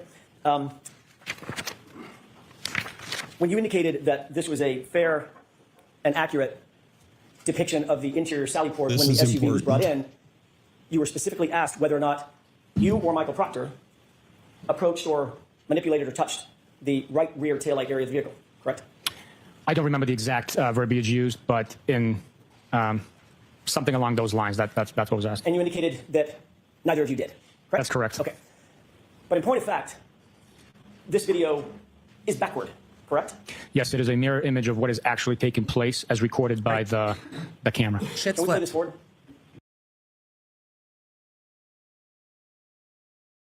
Back to Sue O'Connell. Several jurors look slightly shocked when told this video is inverted. One looks shocked and confused. Jurors are riveted. There are two screens in the courtroom. One juror is looking back and forth between the two now that the image is morphed. So they get to this, then they play. Get to Galen chat asked, was it purposely inverted? Then they play the correct video. Sergeant, what is this? And that answers your question. There you go. It Unflip. appears to be the mirror image of the previous footage. I don't know the exact. So when he on the stand, and he argues it this time too, that, it's just backwards. It still shows what happened. It's just inverted. So it's still a correct and accurate representation of what happened. It's just inverted. But I am sorry, but the human brain does not operate that way. It just doesn't. And this is a completely different video from that. It just is. And if you look over here, you can see that the people that caught onto it at first were caught onto a few things. Now, we don't see the full video here because they shut the door, but somebody did pick up that this over here, this old police car that's over here on the left-hand side, the police thing is inverted, like the word police. And so people picked up on that last trial. But when you are looking at this video and your brain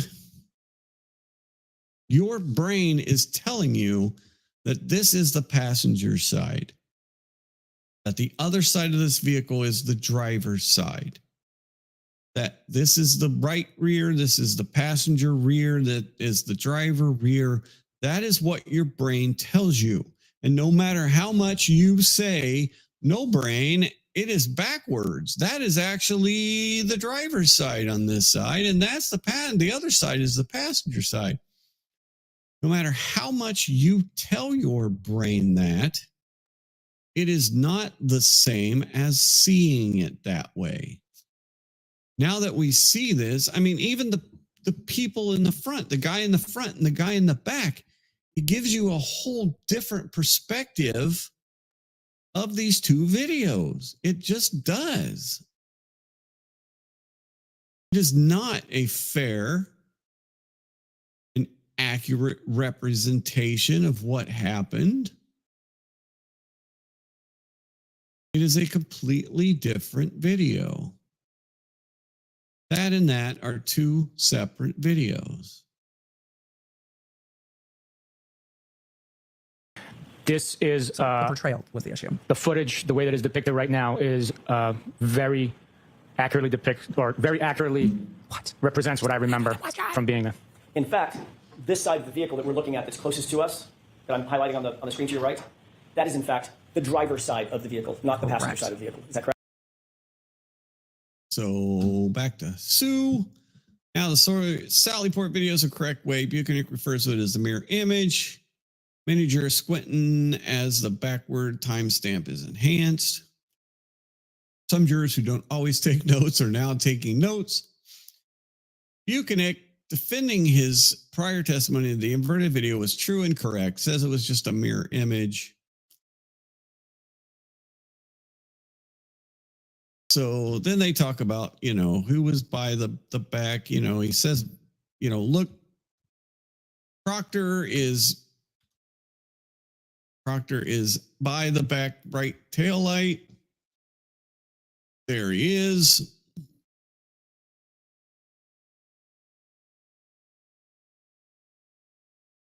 Tow truck driver walks out.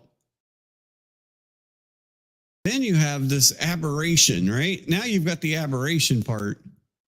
Oh, shit. Share. Damn it. Urgh. Got it. All right.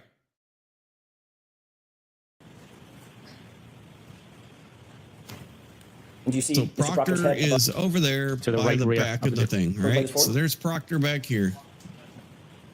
Goes over to the side. And do you see Mr. Proctor's head above the SUV? Yes. And watch him as the tow truck driver walks by. Did he appear to move? He shifted weight, yes. And it appears that there's another person that showed up in the footage, an anomaly of some sort. It actually looks more clear that the person right. Is that right? walking. That's what it. So the tow truck driver walks by, right? And then Ghost Guy appears. Yes. I mean, And Tow truck driver goes. Tow truck driver is leaving, right? He's leaving. Did he appear to move? And then tow truck driver's legs are still there, but then there's another person that just appears. He shifted weight, yes. And it appears that there's another person that showed up in the footage, an anomaly of some sort. It actually looks more clear that the person is that right? walking That's what it appears. triggered the motion activated. Tail light area. He's in that general In this vicinity, yes. Time. Let's go ahead and play forward. Proctor's still back there by the damn taillight. Then he goes away. Pause. Can you see anything in his hand? And, let me just ask it. Close down. Do you see the portfolio? So yeah, you're not going to see anything in his hand. Sorry, that's getting a little bit. All right, so then we argue a little bit more about that. Then he shows him some more videos about, Photograph that you're holding is very poor quality. Look at this photograph. You recognize what's depicted in this photograph? A head, I'm sorry, your laser was bouncing off into the ceiling. I apologize. a head, a car, and an SUV, and what looks like a dolly of some sort. Easier for you. Yep. This photograph here. That appears to be the seized SUV belonging to the defendant, with it being situated inside the Sallyport. And you got some what is body's that? bald head next to It's it. an antique police cruiser. And who's this person? I Who's this do not person? know. I don't Does that look like Michael Proctor?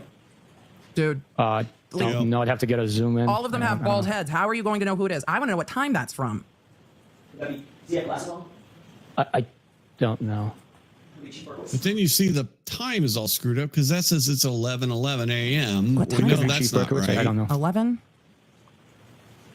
All Mr. right, so we Brennan, go I through imagine this. it's going to take quite a while, but We maybe go not. through that, Brennan has done and then- brief redirects at certain And points. Brennan comes up to redirect. That was a relatively short cross after And he- lunch, which He kind of goes back from the back on his redirect. Yes, I do. What is it? It's a disc containing CPD exterior Sallyport video. One of the things that they did was they got in the taillight evidence. The Sallyport area. Yes, I believe we went to the conference room. So he basically goes through, he says, no, I could have never have done, Proctor could have never taken the pieces of taillight. Nobody gave anybody pieces of taillight. It's just absurd. So then we go back When you through first some other received the stuff call, here. did you have any firsthand knowledge whatsoever? No, just what I was told over the phone. You mentioned you went to the Canton Police Department first and spoke to Canton police officers. Yes. Was it at that point you learned about a physical item that was found at the scene? What did you learn from them that was important in your investigation when you first got to the Canton Police Department? Leading questions. I learned that there was a broken, shattered cocktail glass that was recovered from near where Mr. O'Keefe was found. After speaking to the witnesses, in your mind as an investigator, about I'm not sure what statements this made by the is, defendant. so- All right, I'll be right Could you share back. with us what the statements were as related by Mr. Whitley back on February 2022? The statement was, Again, jurors, this is an offer for the truth that's contained in the statement, simply to show that this information was provided to the police. the defendant made a statement questioning whether Mr. O'Keefe was still alive. And anything about the nature of their disagreement? is that the answer? Is that the answer that the prosecution was expecting? Not only did the prosecutor say, did Karen Reed tell Daniel Whitley something about her having a fight with John O'Keefe the night before? Then he said, would it refresh your recollection to exactly what was said to Daniel Whitley by Miss Reed about whether or not she and John O'Keefe had a fight the night before? And then he gives him the report, and then he's refreshed his recollection, and then they come back with, Karen Reed was asking if John O'Keefe was still alive. How are you not following the line of questioning on direct examination? I might have to rethink if he was just being difficult during some of the cross. Because how do you not? I know the question that's being asked. The entire chat, though not there and having no benefit of the report, knows exactly what Brennan wants the answer from you to refer to. What exactly did Daniel Whitley tell you that Karen Reed told him about whether or not she and John O'Keefe had a fight? She was questioning whether John O'Keefe was still alive. Sir, at least it's not just on cross. At least it's not just on cross. Because you've got to be kidding me that you don't know what's being asked. She wanted to know if John O'Keefe was still alive. That's not the question at all. Simply to show that this information. That's not the statement at all. The defendant made a statement questioning whether Mr. O'Keefe was still alive. That's not it. And anything about the nature of their disagreement? Mr. O'Keefe and the defendant got into an argument. So for the same purpose. As you're learning this information, does it in any way shape your continued investigation? Yes, it further supports witness statements. It further supports and corroborates information that we're learning. The more information we collect, it doesn't the sound like it was stronger very the case impactful on you. becomes. The stronger the Did case you becomes. interview a person by the name of Anthony Flamati? It doesn't Yes, sound I like did. it was very When you impactful spoke to you him, because you look do recall confused. whether he shared any statements that the defendant made to him? The judge is continuing to remind the jury that this is not being offered for the hearsay purpose. It is being offered for the investigative purpose. So that's what the Yes. judge keeps saying. No, I and love her keeps too. reiterating to the jury this is not being offered for the truth. But again, the defense on cross got very much She is into the what did best. investigators know and when. Yep. She is awesome. So, okay, so we go back and forth on this, but Brennan's freaking redirect is just So stupid. over it, he's like, Brennan's. So now we get all of these Brennan is just flipping tailpieces. papers. Get all of these taillight pieces in that came in through Proctor because I the can confirm defense had that as asked soon as about they- them. They From asked Proctor. about them. From Proctor recovering them from 34 Fairview. Then we get tow truck bringing in. 30, 33 truck coming into frame. There's the Lexus. Yeah. There's, I guess that's them behind it. And a SUV. Looks like a law Looked like enforcement SUV following that. Pathfinder or something. Yes, I don't know. It depicts a tow truck from Diamond Towing arriving at Canton Police Department, followed by my personal pickup truck that. We now have 99D. Then we get And a leaf into evidence found, and then we get grass. Jeans? Then he pulls out Why? the pants again. Can you look at the back of the pants, please? Oh, because the internet has questions. As part of your investigation and the significance of the evidence, did you consider any debris on the back of the pants as part of your analysis? Unlikely. Yes, the grass stains on the left. Yep, I've got that one pulled out there. The appearance of the. Go over that in a minute. The appearance of the staining that's taken place or had taken place on these jeans was significant in the fact that. So he called them grass stains. Then AJ objected, and he got. It appears to be green and grass stain. What did that suggest to you as part of your evaluation of your investigation and the decisions that you made after? It suggests that Mr. O'Keefe impacted the grass. He's got. I mean, both pockets have green stains on them. He's saying that only one of them On does. the left. There's stains on The both appearance sides. of the. Go ahead, I'm sorry. The appearance of the stain that. Your investigation and the decision. Grass stains on green both sides, staining so- onto his pants. Why is the pocket ripped? Are you or do you know from your investigation the amount of snow that was on the ground at about 12:32:09 to 12:32:12 on January 29th of 2022? Yes, based on my investigation and review of video from surveillance footage, it appears to be very little to a coating of snow in some areas. You could repackage that for us, please? Yes, sir. If the ground was so frozen that he banged his head, they testified that the ground was frozen like a rock. Then how does the grass come off onto your pants? I don't think you can have it both ways. I don't think you get it both ways. So Different then, sides. Now, when it comes to Canton PD video, I don't think any to be like, remember that they gave Higgins the heads up. Hey, yeah. remember. So to yeah, argue it. It's this gonna was. I'm probably not following up on it again. I'm tucking that little nugget away. And if I'm the defense, I think the clerks might have it. in the win, Now this is kind of interesting isn't here. that? Does Brennan think that this shows that they? If you fuck this up, you're total. When you voluntarily give Higgins, have integrity. I don't think he knew the Canton PD video still existed. Whatever you provide to us, because we're going to let you do it on your own. We're not going to extract. So this may come across completely different. Highlighting that is not a serve. That information. No, he did not. Information he was providing better be. Yes, we So do. we're gonna What did we're gonna go back and talk about Higgins. We told Higgins, protect your integrity. So they ask about the text that Higgins gave. They them. told Higgins that if you are I explained to Mr. Higgins that we have in our custody and will eventually get into both the defendant's phone and Mr. O'Keefe's phone. So that protect his integrity as a law enforcement official, I told him that the information he was providing better be true and accurate, or else he would suffer the consequences of the ulterior. Basically, dude, you're a cop too. Protect your integrity. Make sure you're giving us everything, which he didn't give him everything. He gave them what he wanted to give them. But yeah, green grassings don't happen when the ground is frozen, even if the grass is exposed. Yeah, exactly. So Emily right here is just like, I what? told him, I'm surprised that they didn't get into this more on cross. I think the defense was going to keep it and argue it. I told Higgins that if you are giving us texts, that we are going to have the other side of those conversations. So you better be sure that they're going to match. It's the wildest thing that Brennan is asking this question again. It's what the answer was so bad the first time, and then Jackson didn't follow up on it. Why are we following up on this again? Does Brennan think this is a good look? He can't.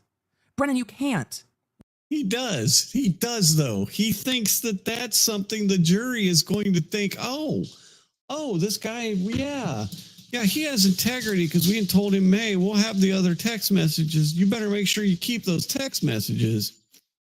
You better make sure that your law enforcement integrity is kept in check. That's not what the jury wants to hear. You can't think that this is a normal answer. We told Higgins, protect your integrity, bruh. Give us the text messages and make sure they're going to match. Our custody and will eventually. I need to play that again. Information during your investigation. You began to explain that you vet information during your investigation. Yes, we do. What did you tell him you were going to do with the messages he was giving you? I explained to Mr. Higgins that we have in our custody and will eventually get into both the defendant's phone and Mr. O'Keefe's phone. So that protect his integrity as a law enforcement official, I told him that the information he was providing better be true and accurate, or else he would suffer the consequences of the ulterior. Did you, in fact, vet what he gave you? Yes. Better be true and accurate. Before you vetted it, did he make any changes?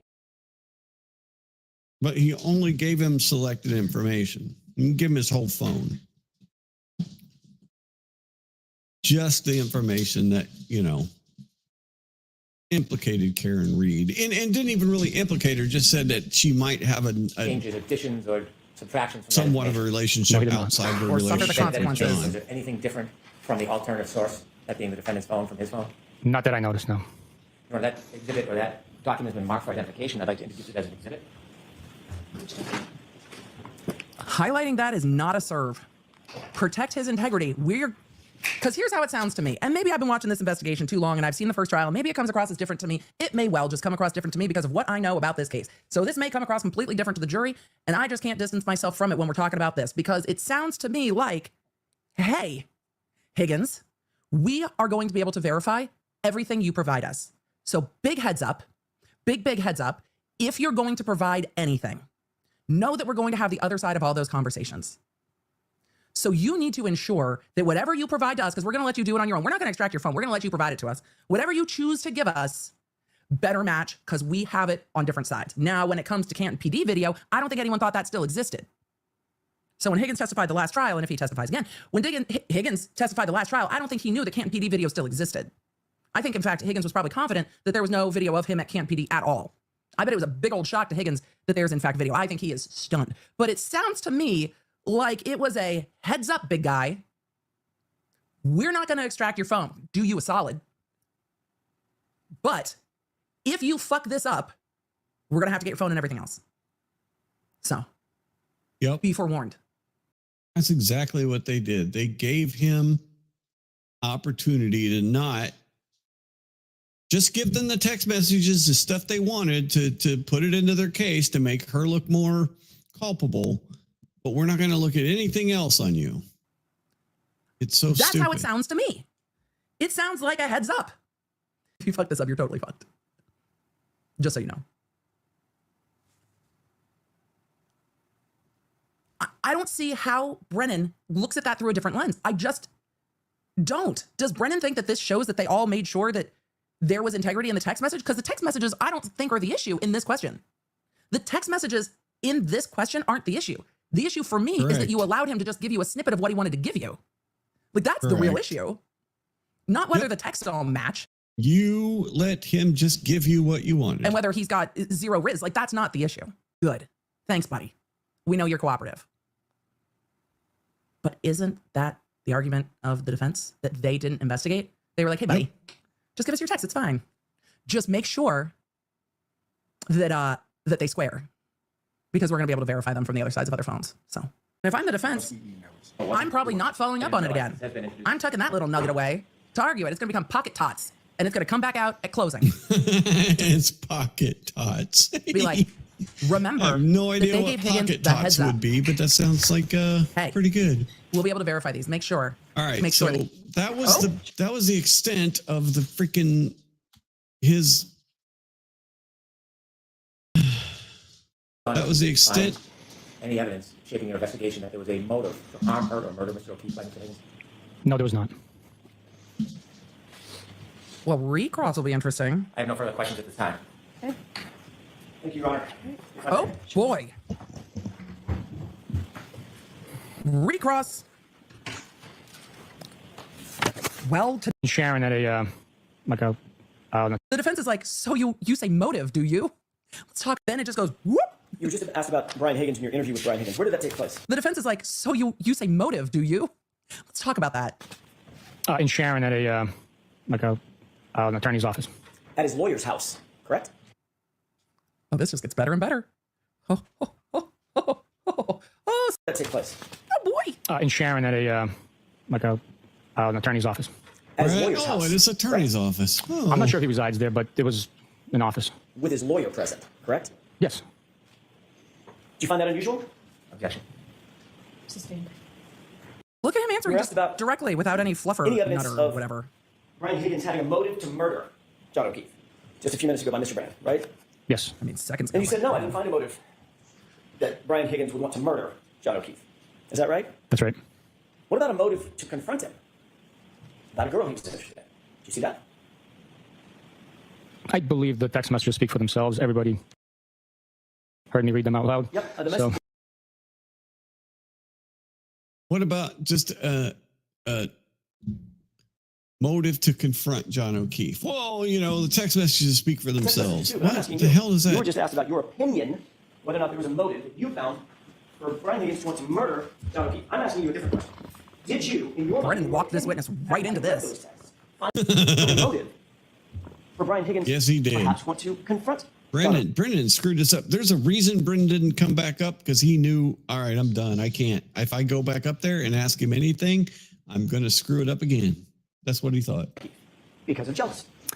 If you're asking for my opinion is that he would need to confront Mr. O'Keefe.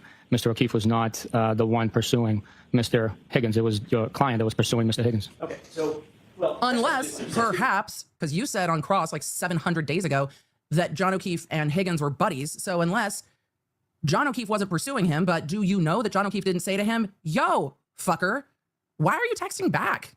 I thought we were friends. WTF? You said that they were friends. So from the perspective of Higgins, in continuing to engage in the So, yeah. Just ridiculousness. From school. All right. Let's get back to redirect. Just from both sides. But your client reached out to him first. Right. I mean, somebody's got to reach out, right? Everybody's got to reach out to somebody. Hands. First, someone's got to do it first, right? Touching hands. It depends. What the hell are the jurors thinking of this? Let's ask. Let's see if there's anything in here.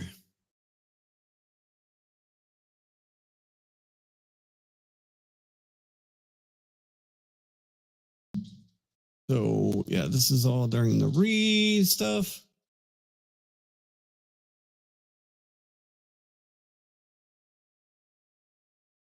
Actually, asked about Higgins having a motive to murder. What about a motive to confront? Buchanan says Reed was pursuing Higgins. The laughing juror is now laughing again with his glasses at the end of his nose, looking at Buchanan. One of the most stoic jurors is slightly smiling. One has her chin up, eyebrows up, looking at Buchanan. Judge allows a question. So yeah, so we get into a little bit more of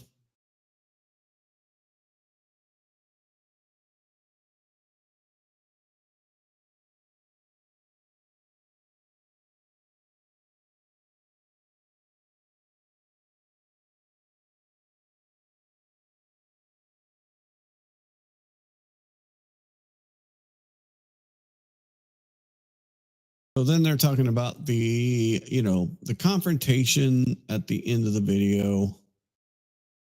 And then it gets into an interesting line of question about the, I can find it here, about alcohol, basically.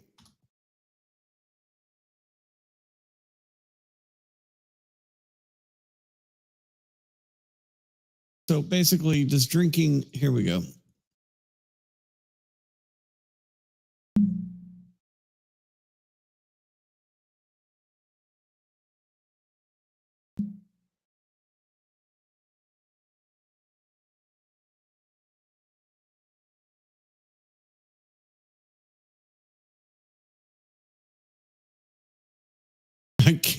I can't tell you. I don't know. I'm a police officer with, you know, over 10 years of experience, but I don't know that alcohol causes people to get in fights more. Really? Really? Benzo, come on.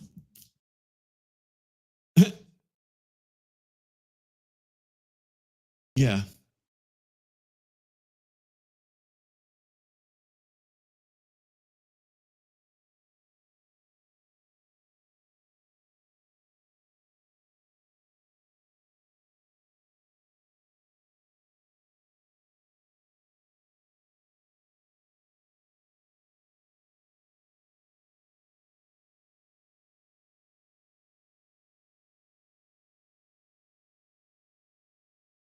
Mm-hmm.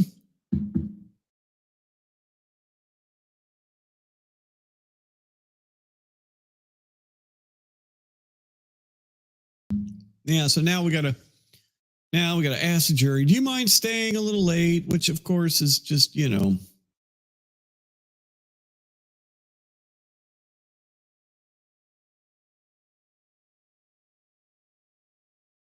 So he's basically asking, this guy doesn't even know what Higgins did. He has no idea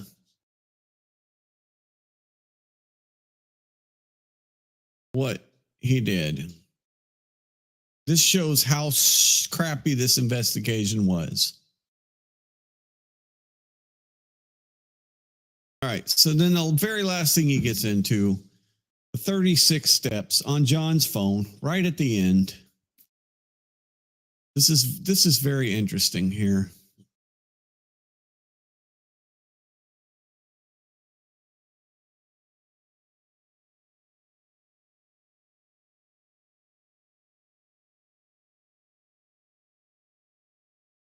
Oh no! Shit! Inside the residence at 12:32. I think that misstates. Objection. Let me 4 go feet back, implies because that that's- Trooper Guarino had information Damn of John O'Keefe's phone and any of the data that came off of his phone. No. You did not realize that Trooper Guarino had information that John O'Keefe took 36 steps covering a distance of some 84 Sorry, feet. I wasn't sharing. That would place I Mr. suck. O'Keefe inside the residence at 12:32. I think that misstates. Objection. Yeah, I think that misstates the Did you evidence. have any information from Trooper Guarino about steps that were logged on Mr. O'Keefe's phone? No, I did not. Is that it, Mr. Did Jackson? you have any You said final. information? May I have just a moment? If he's not I'm trying done, to wrap this up. I only have a couple more things, but I may be able to. if he's not done today, he's not done today, and then it goes till tomorrow. They say it overtime. You've got to let him finish his recross. As you sit here now, are you aware of whether or not there's evidence that John O'Keefe, the phone describes John O'Keefe's phone taking 36 steps, covering a distance of about 84 feet at 12:32 and 16 seconds on the morning of January 29th, 2022? Objection. Can you answer that? Are you aware of that? I'm not, Your Honor. Okay, the answer is The answer was No, I'm not aware of that. all right. I'm not aware of that. I don't know if that happened. So that's what we got. That is what we got. Now, bear with me for a moment. going to try and figure out why my thing went wrong earlier. Yes, I appreciate you staying there. So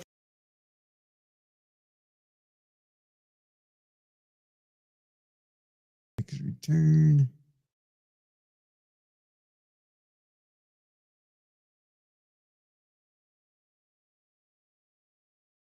Because I had it working earlier. Now it's not. So bear with me just for a moment while I try and I'll do this a little bit later. Okay, so I will do that right at the end of my stream here. All right, let me this back down. I don't know if I over blew the thing. I don't know if I did. All right. It would be one. Okay. Thank you. Okay. All right.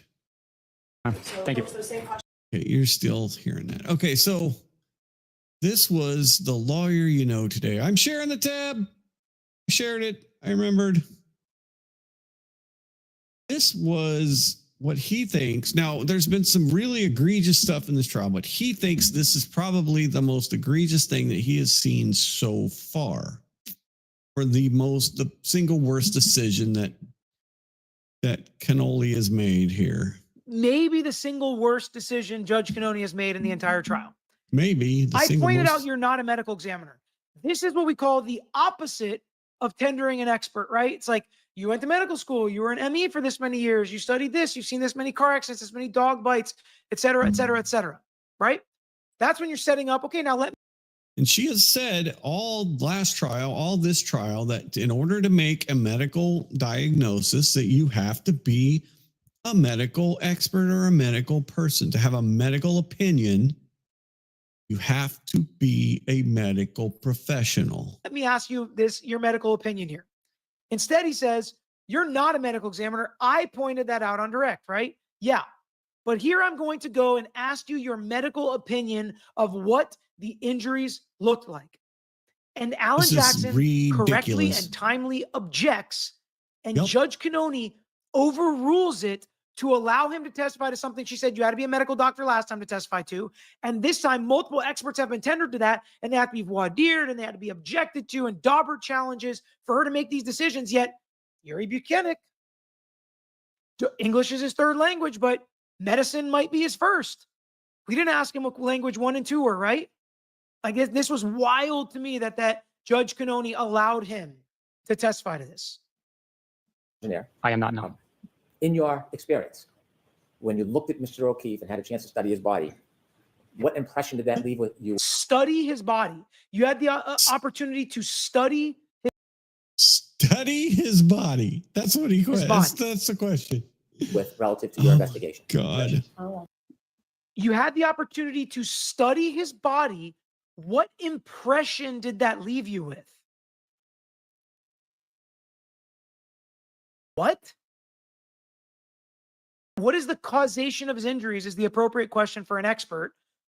After studying his body, what impression did that leave you with? Like, what? That was crazy to me.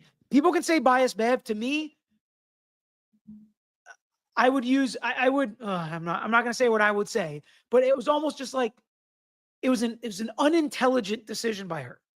Like either she wasn't paying attention. You can call it bias if you want. That's fine. I think she wasn't paying attention, was like, oh crap. Because this was a terrible decision, easily wrong, dead wrong. And she eventually, I think, figures it out in a second. At that point in time, after viewing Mr. O'Keefe's injuries, my impression shifted from him possibly being struck with a glass that was located at the scene where he was found to him being struck by a vehicle. Why? So his impression changed after he set it up where you looked at the body, you studied the body, and you determined that John O'Keefe was not hit by a glass, but instead was hit by a car. He made a medical determination. Yuri Benzo Buki made a medical determination after looking at that those injuries, after looking at the injuries on his arm and after looking at the injuries on his face, he was able to determine that he got hit by a car and not a glass or not.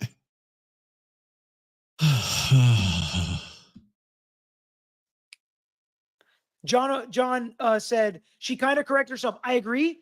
But you strike it. That's what you need to do. I want to see what she we're going said, to the medical doctor. A big miss to me, number one. Number two, I am definitely pushing for every ARCA witness to be able to answer this question. Expertise. Now, I think that's another way where you can kind of, John, right? I appreciate you. All right, I want to see where does she correct herself? Due to the abrasions and cuts on his right arm, and the amount of force, in my experience, the amount of force one would have to generate to produce the wound to his head. I'm going to strike that last part. Yeah, she figures it out there. I'm going to strike that last part. Strike that.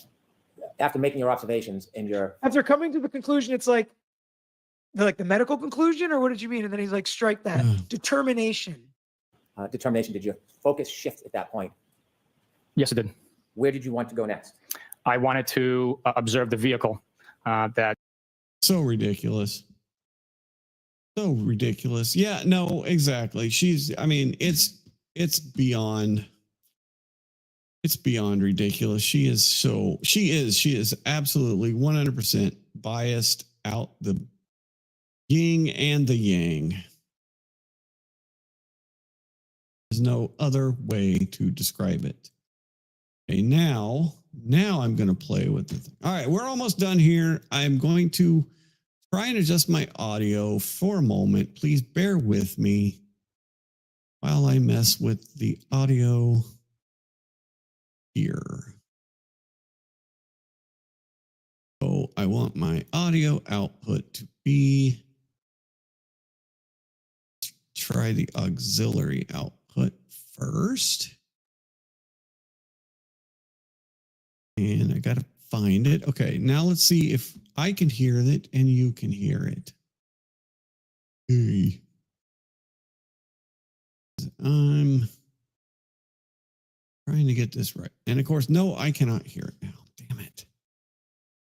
Oh, wait. Nope, that's on. Those are returning. That's on. Why? Oh, wait, because that's the one I want on. Ooh, I got it there. Okay, now do I have it? Can you guys hear it? You got to tell me if you can hear this. And of course, nobody's talking. Come on.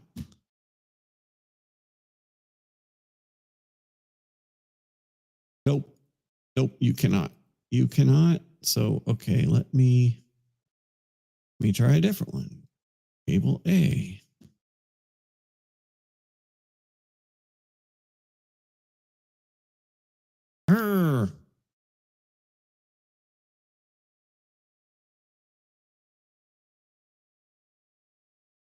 I had it. I know I had it the other day. It was working just fine.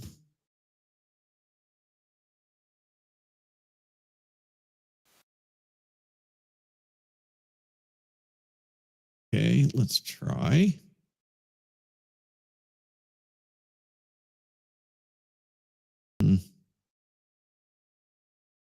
Audio output. I need the audio output.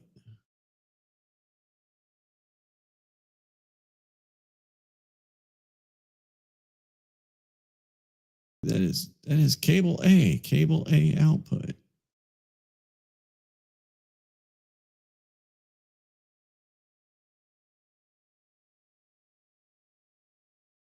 Sorry. I had it set up to use a compressor on the audio channel. And so I wanted to make that work. And I had it working, I thought, with video. And is that your final answer? I love it. I'm going back to the Regis thing. We're going to do Regis on the way out here while I try and fix this correctly. So I can hear it just fine. I can hear it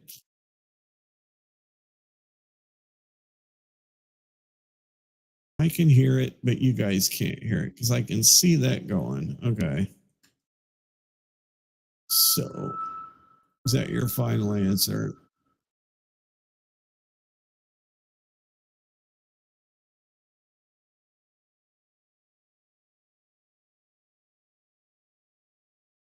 Okay.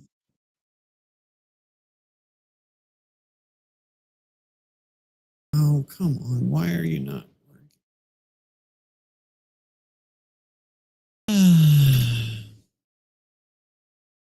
Why?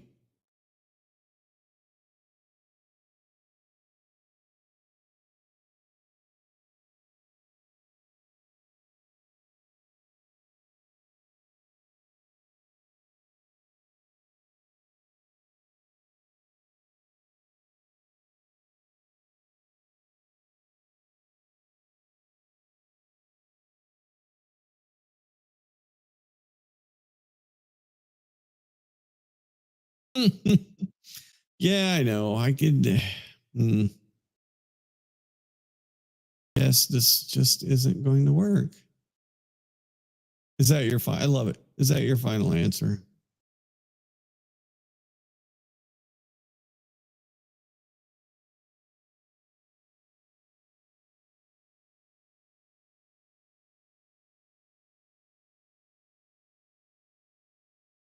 Oh, it is part of the. Yeah, no, trying to get all these stream things to work together with each other, it's just really hard.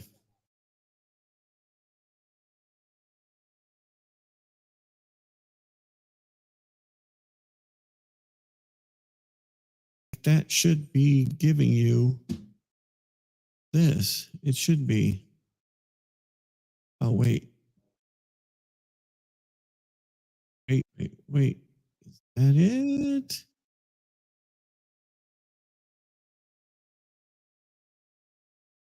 On, off.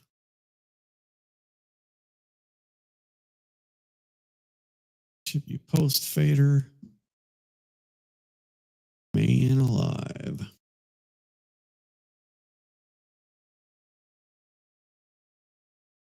Interior back wall. Not Where sharing. else did you learn around town there was video that appears inverted? I believe it is inside the Ken PD, the hallways. If you're gonna.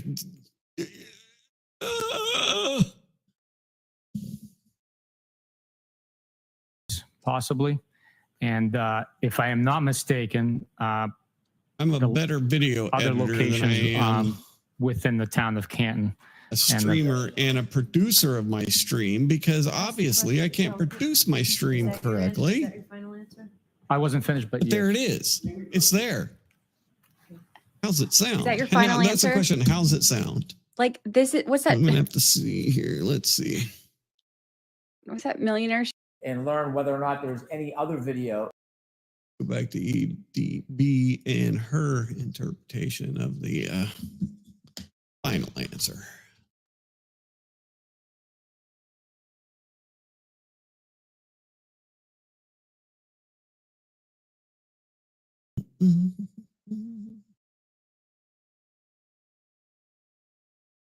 All right, here we go.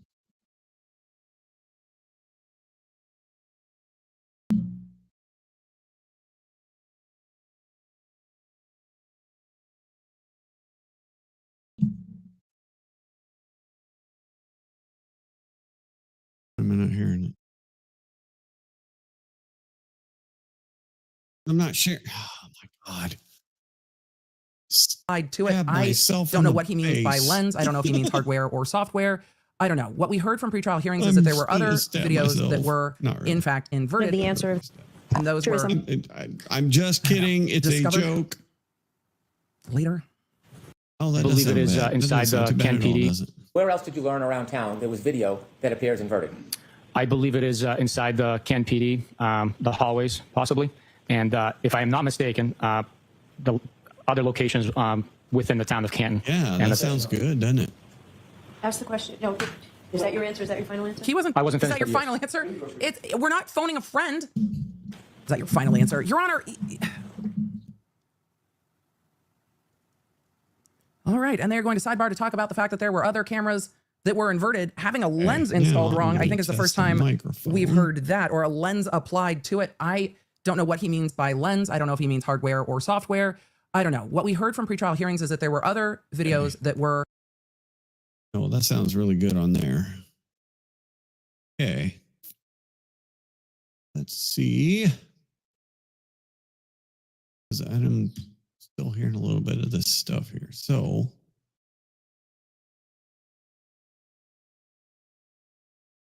Let's see, because this should be just a microphone as its own. This is just the microphone, not going through the voice thing here.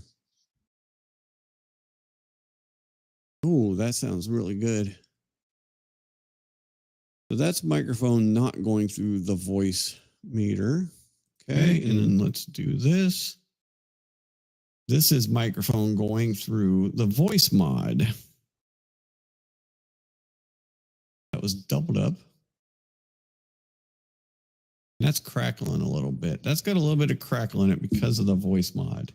Like, if I switch to this voice, you probably hear it too.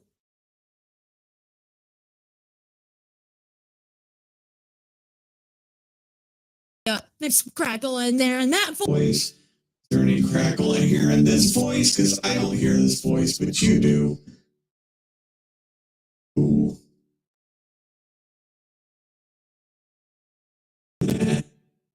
That sounds weird. Let me turn it down a little bit, see if that helps the crackle.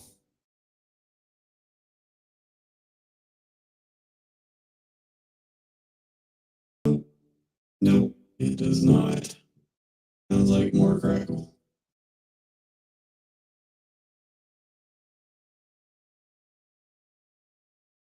Okay, and then there's this stupid one with the megaphone voice. Like, no justice, no peace. No justice, no peace.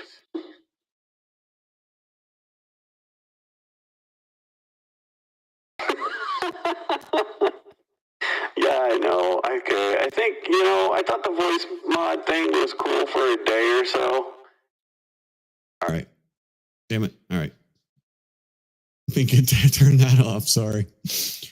Okay, so this is back to the normal voice mod, but I don't think I use it enough. It is not making me happy. I think I'm going to go back to just straight microphone. Because listen to that. That sounds nice and clear. Oh, you don't hear any crackle. I can hear some crackle in there, and I can hear it in my because like I can hear it through the YouTube. I can hear crackle through YouTube. Not just on because I took my headphones off. It's just I'm just listening to myself through YouTube right now to try to get this dialed in. But I really like just this. And I think if I want to use the voice mod, let's see. Hang on.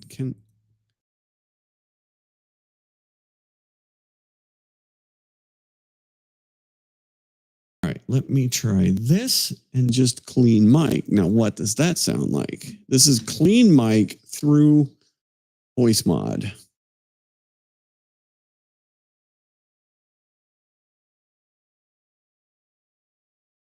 Yeah, I still hear just a little bit of distortion in there. Just a little bit of distortion. Not I could hear it. Yeah, no, I'm done. The voice mod. Sorry, no voice mod for me. Nope, gonna have to get away. I think just clean works good. I think clean works fine.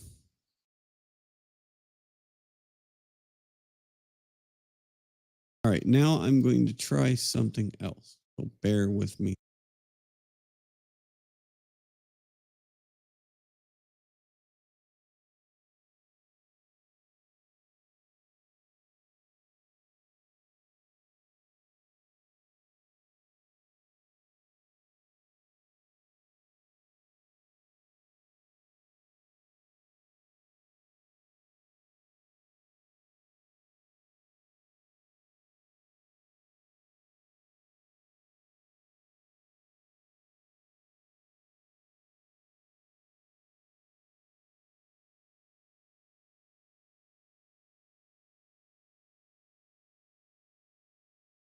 Okay, is that?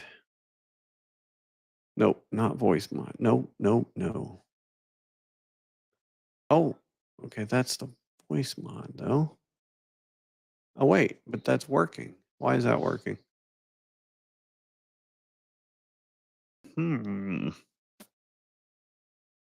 Okay, let's see. Let me go here.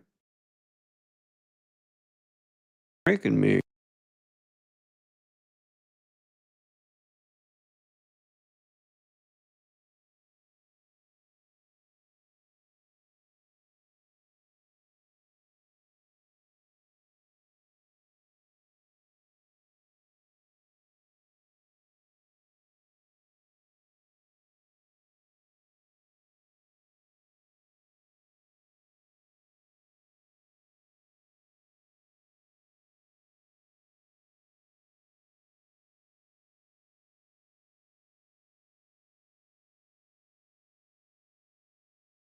Okay, so COM works. This works, but it's because of why. That should not work. Now,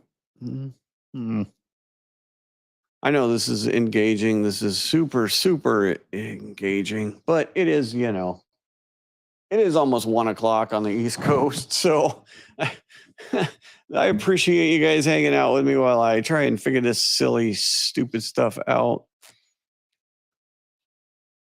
And I don't. Okay, so, oh, I know why, because I did the wrong thing again. Okay, why?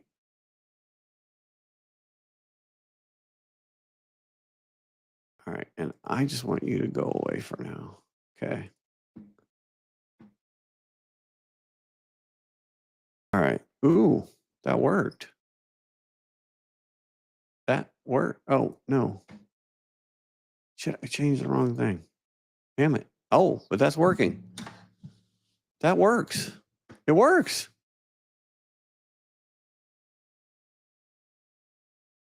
Why is it working? But it's still in voice mod. Why is that? That should not be working. I am so confused. But, you know, hey, I kind of live in that state. So, all right. So, sound settings.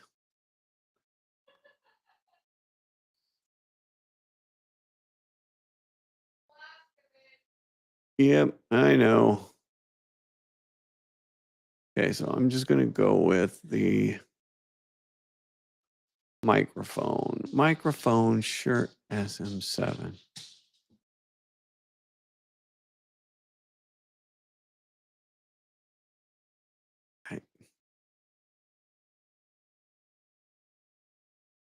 And it's not letting me. Why are you not letting me? Come on.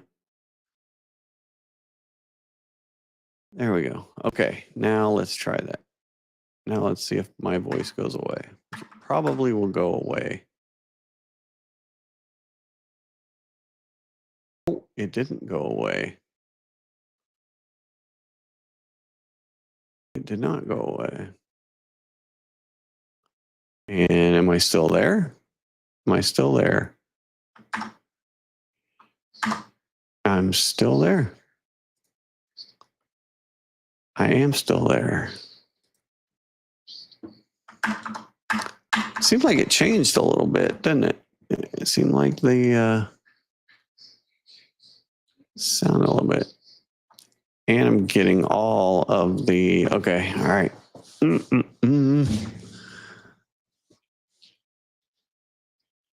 So what if I go to the, bear with me. What if I make it the virtual output?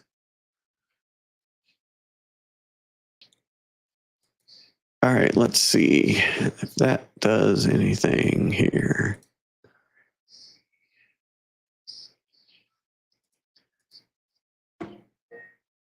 Okay, no, it's still there. we're still good. We're still broadcasting out.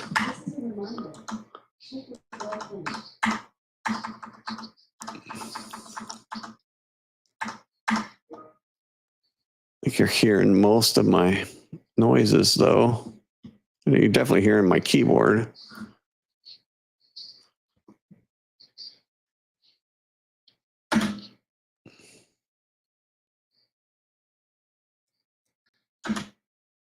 All right, a 10 gate closes that off.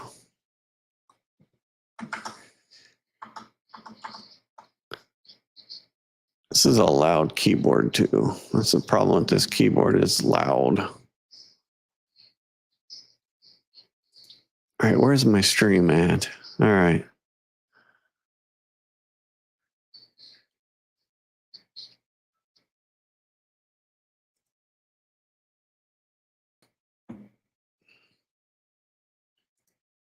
Hear a lot of background noise. All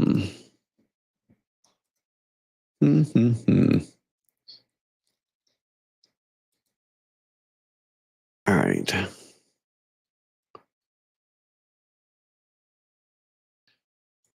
All right, what about now? How does that sound different? Ooh, that sounds way different. That does sound different. Holy crap, anyway. That is not the same. Okay, that is the voice meter picking it up. And that's sending it through the compressor.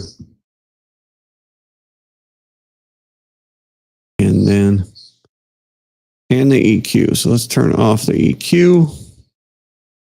See what that does.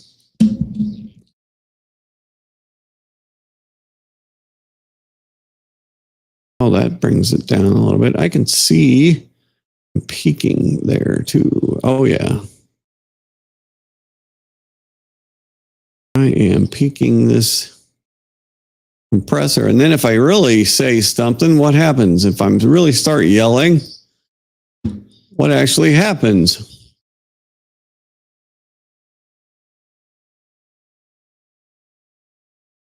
It gets louder, where it should just not get so loud. So I think the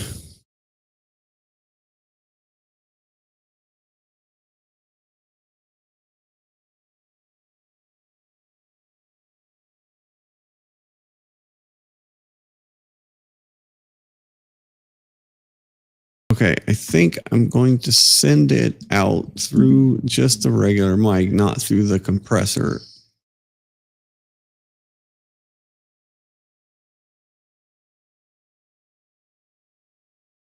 I think that's the way we're going to go. Yep, I think that is it. If I need to bring my mic down, I can bring it down a little bit. And I think I will actually let's turn the EQ back on. Let's turn the EQ back on and see how that sounds. Yes, there we go. Yeah, I like that. That sounds pretty good. And then let me. All right, and then what about this? This is a little different too. This is the virtual output from the Shure software. That sounds about the same.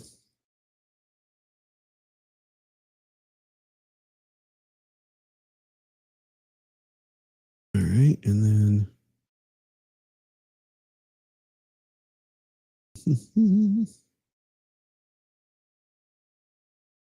I'm going to change the compressor on here to medium instead of light. What happens then?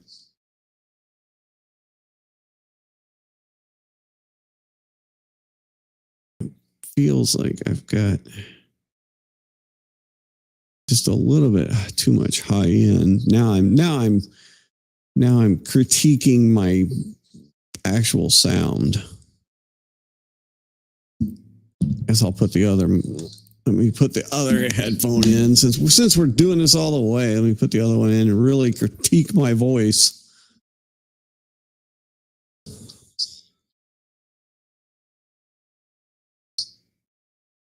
Yeah, it sounds a little harsh. What is that? Oh, Can you shut the bedroom door for a minute?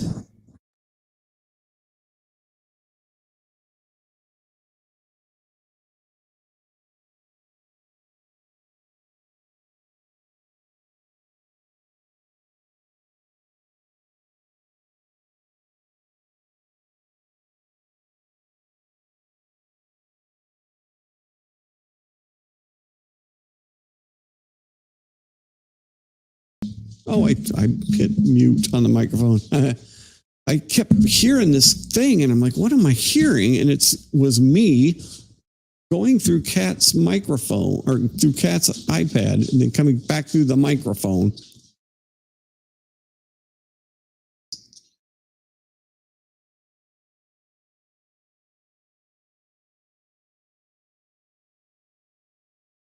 All right. I need to reset this now. Let me try that. Let's put the high end back down to 0. See what that does. Took some of the high end out of it. Oh, yeah.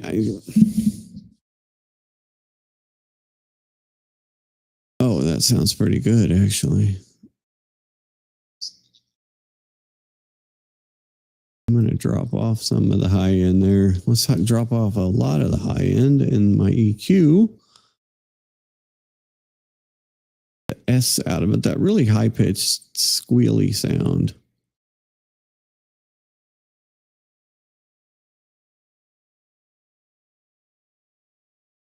Yeah, I like it. And then... yeah, I think that's working.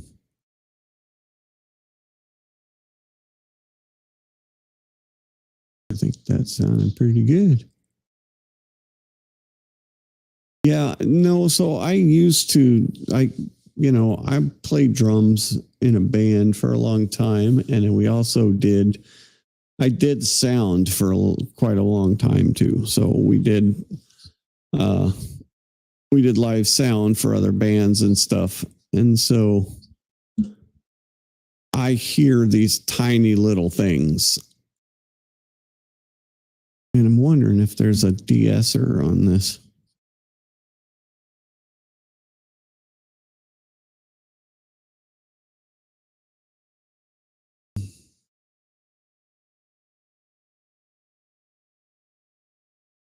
No de-esser. There is a denoiser, which is on. There is natural. Let's set the tone back to 20% dark. Let's see what that does. So this is 20% dark.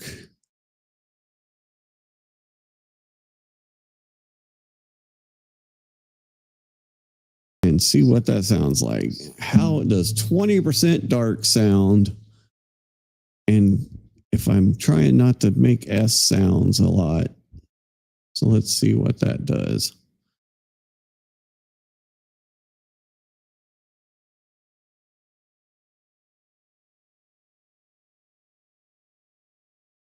Okay, that's not bad.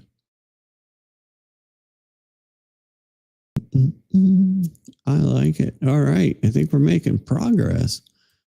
So the compressor works for... in fact, inverted. The answer. The compressor works for... And those were, I don't know, discovered later. Jurors, I'm going to strike the portion of the answer that follows hallways of the Canton PD. He said other locations within the town of Canton. That was stricken. And sir, when you obtained the video from the interior... The town of Canton.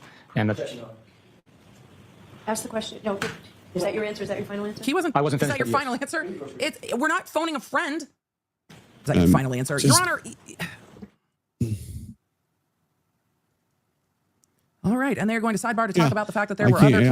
cameras that were inverted. Having a lens installed wrong, I think, is the first time we've heard that, or a lens applied to it. I don't know what he means by lens. I don't know if he means hardware or software. I don't know. What we heard from pretrial hearings is that there were other videos that were, in fact, inverted. The answer, and those were, I don't know, discovered later. Jurors, I'm going to strike the portion of the answer that follows hallways of the Canton PD. He said other locations within the town of Canton. That was stricken. And sir, when you obtained the video from the interior Sallyport back wall, Right, we which mess was with inverted, one did you more provide a thing copy of it? here. Yes, I did. When you look at that video, does it have time and date stamps on it? Yes, it does. May I approach? Yes. I'd like to introduce a copy of that. I don't think he even clocked that it was inverted. He should have, but I don't know if he did or not. He should have. We went, for those of you that did not watch the first trial, I completely understand. We When you went a provided day the with the video chat for saying the number on the back wall is flipped. The writing on the back of that cruiser is flipped. Like shit is flipped. Is this inverted? I'm going to pause on that.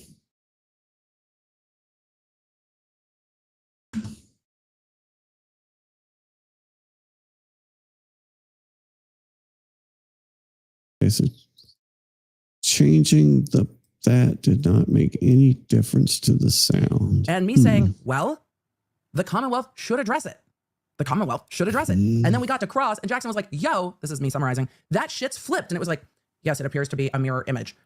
They never even asked about it on direct examination. I was just like, what are you doing? January 29, 2022, for that inverted video. Did you do any further investigation to see? All right, that doesn't make any sense. If it was an anomaly that happened just on I that day, am so or whether that was historically the way the confused. video appeared? I'll look into that matter, course produce it- the of fact course it that doesn't make it's been no recording sense. that way previously to January 29th. Why did you want to historically go back and see if it was historically the same way? To show that it had not been manipulated or altered in any way, and it was accurately recording what was taking place on January 29th. All right, pause.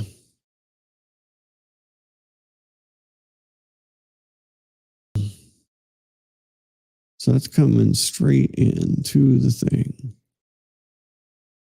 All right, let's go auxiliary.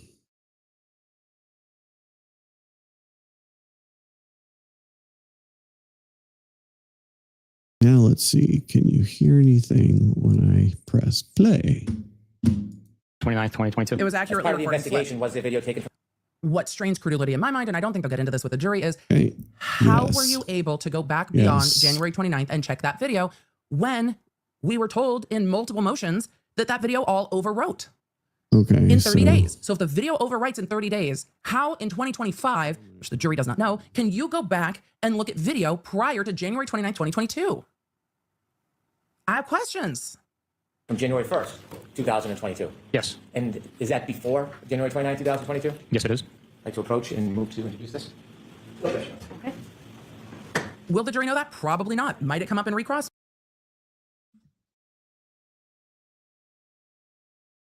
Post fader. Oh. Oh, wait.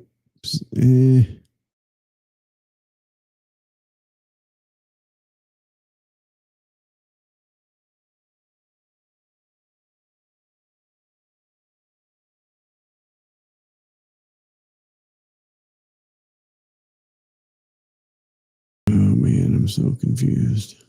Of course I am. Maybe. But they say we have video of January 1st, 2022, and that shit's inverted. You know how many cameras are inside the Sallyport?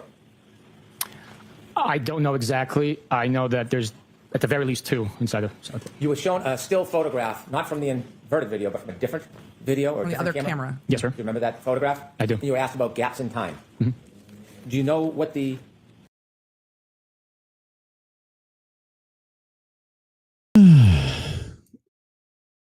Yeah, unfortunately, my wife's on the wrong frequency. She's on the frequency where I have the least hearing, I guess. That's what I'm saying.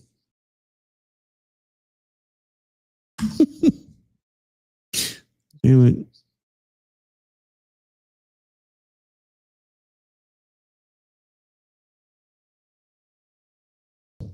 All right, so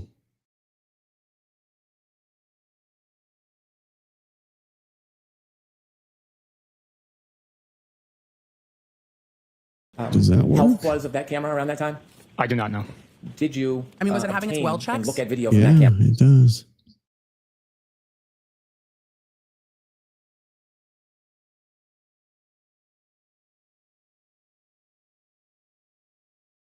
But you turn the fader down and it doesn't work at all.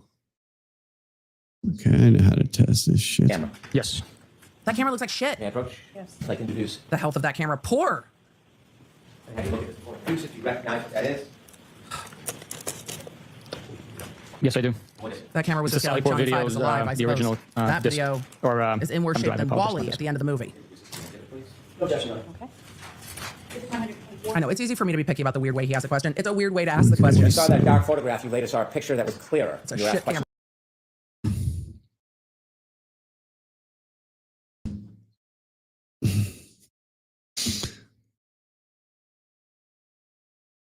It's not getting the exact thing I want it to get. That's the interesting thing.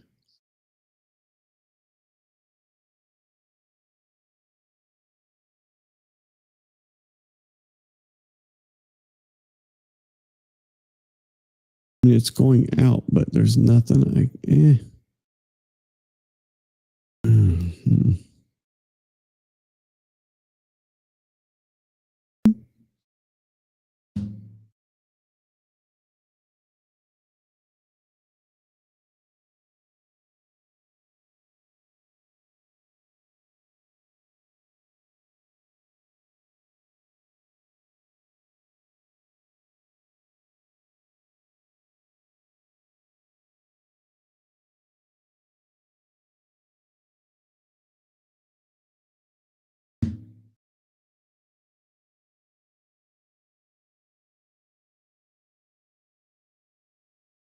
No.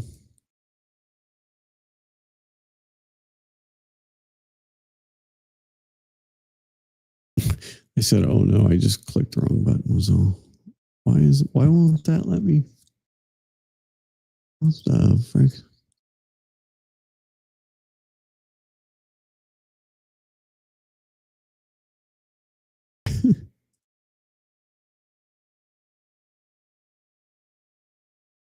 Okay.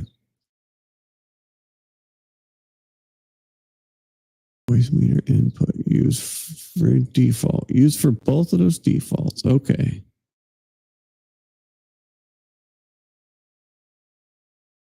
About that. Do you know whether or not the video from that Sallyport area was clarified? It was. What does clarified mean? It means it was enhanced to look clearer. I think that image you saw. Okay. That's working. It's coming through. It actually sounds pretty good. Doesn't sound bad at all.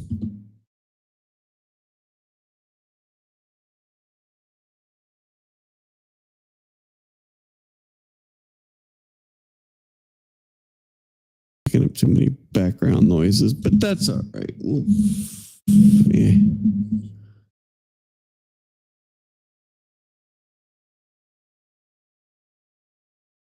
As I move the mic around, making background noises. All right, so voice meter inputs, that's what's going out.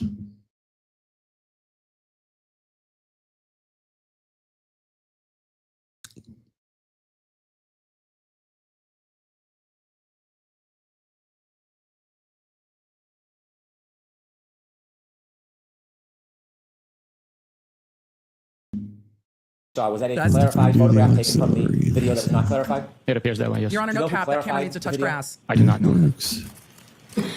Can I approach? Yes.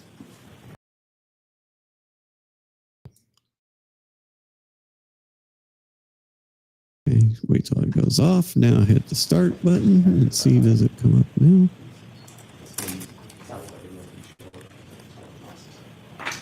Okay. All right, they approach the defense. Yeah, we're hearing it. I don't know what they're doing, but they approach the defense with a disc. Weird.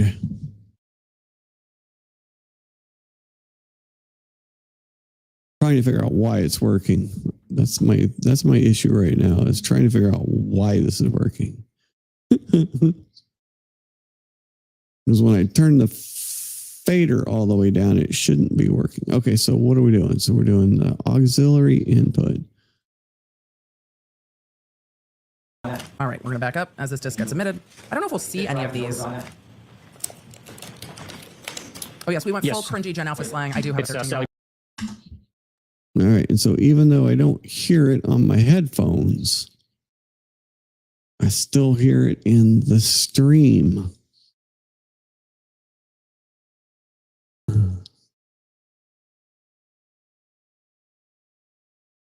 So it's got to be that signal is all pre-fader. The fader has nothing to do with it.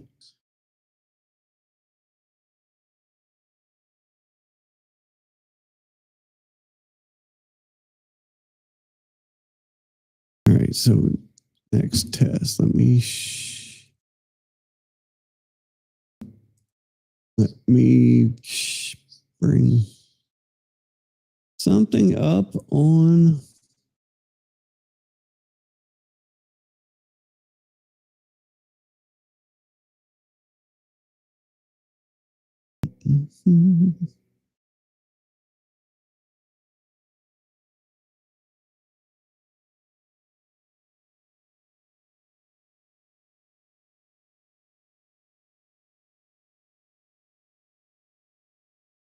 Oh, there we go. There's Andrea. Okay.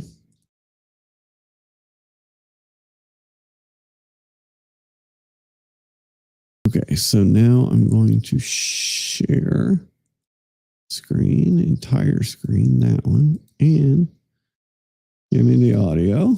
Okay, there we are. Now, do we have audio?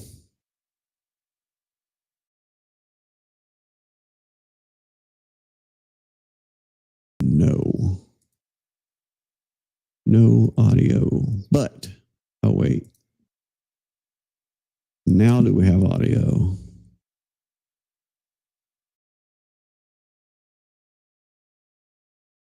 Okay, there's audio in my headphones, but there's no audio on the stream.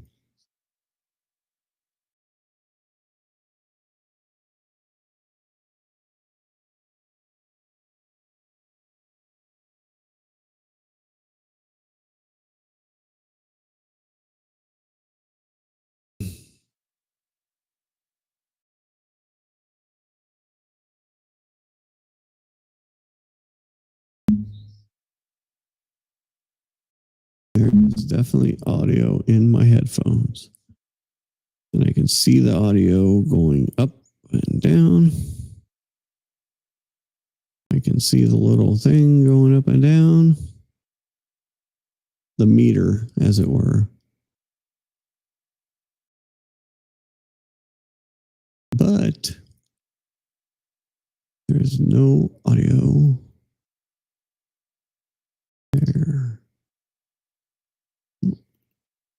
Going to end the share. I'm going to share again. Screen.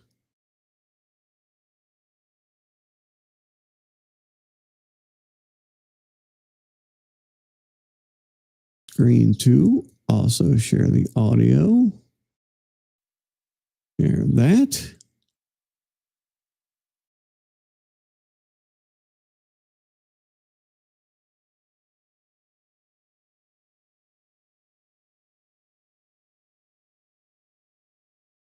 We're not hearing it. We're not hearing it at all. Okay.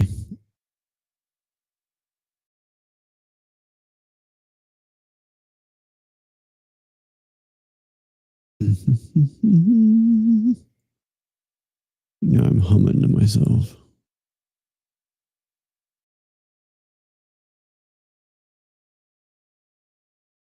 Okay. Nope. Not when I do the cable output. Okay. Because this will be important for when we're doing editing streams. So now we're going to switch.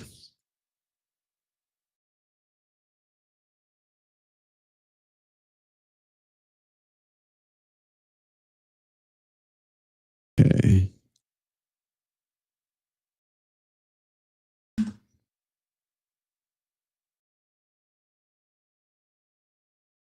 And that's a negative.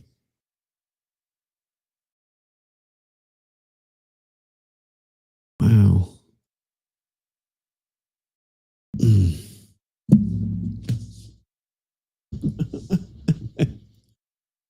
Interesting. Go back to this one. Whiteboard clarified video from the front wall. No objection, Mr. Jackson? Sorry, no objection. With the court's permission, can I play a portion of the clarified video for the jury? Yes. With Ms. Gilman's assistance, could you take us to the clarified video? Sure. Sally Port, Oh, and wait, could you wait, take us to wait.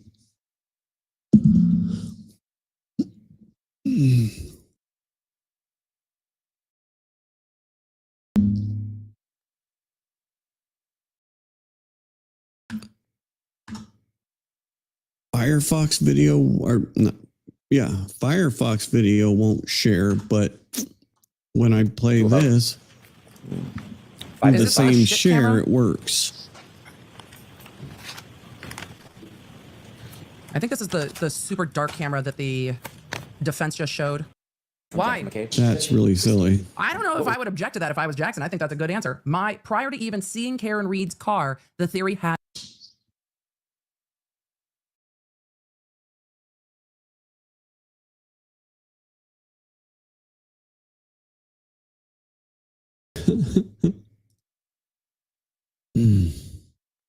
But you can't.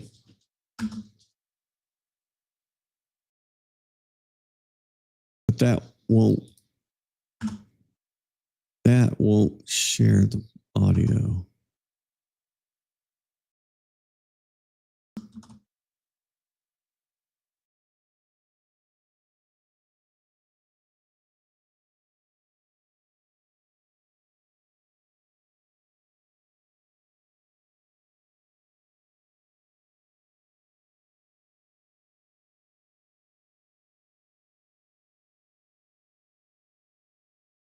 Make it make sense, because it doesn't. Prague. Oh yeah, no Prague.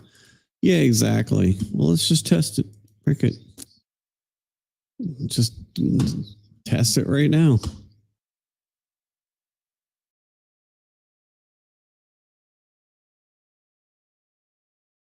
We will bring up the Adobe Premiere.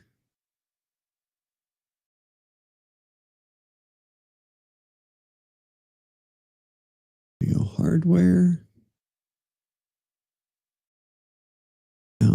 Input. Output is voice meter input. Okay. All right, let's see.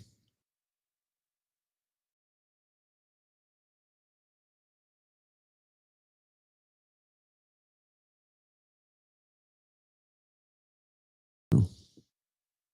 It didn't register that I wanted to open that.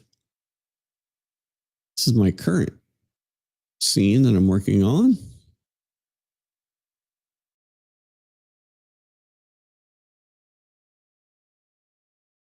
It's weird when you're listening to yourself. I gotta go make tacos soon. All right, let's see.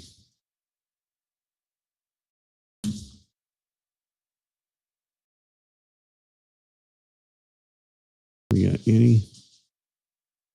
I got no sound anywhere. All right. Oh boy.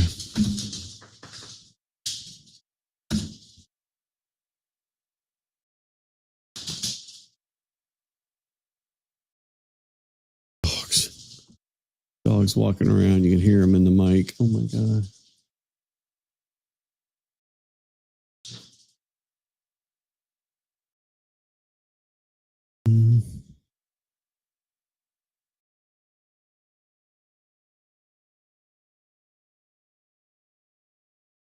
All right, so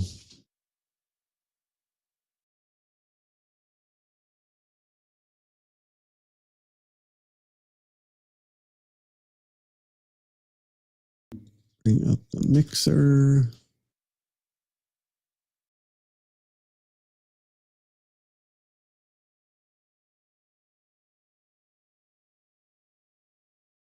Audio output is, oh, cable B. What the hell?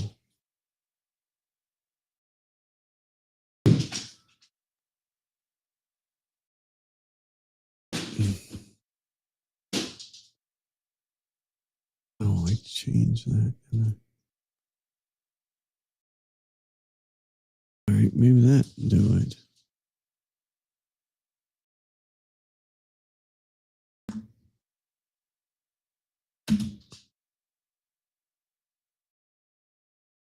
No, that doesn't do it. No.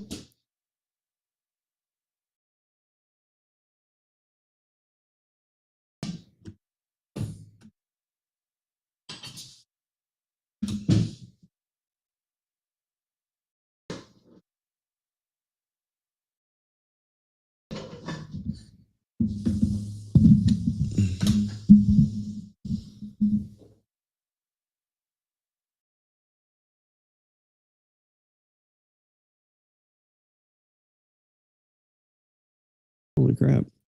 Wow.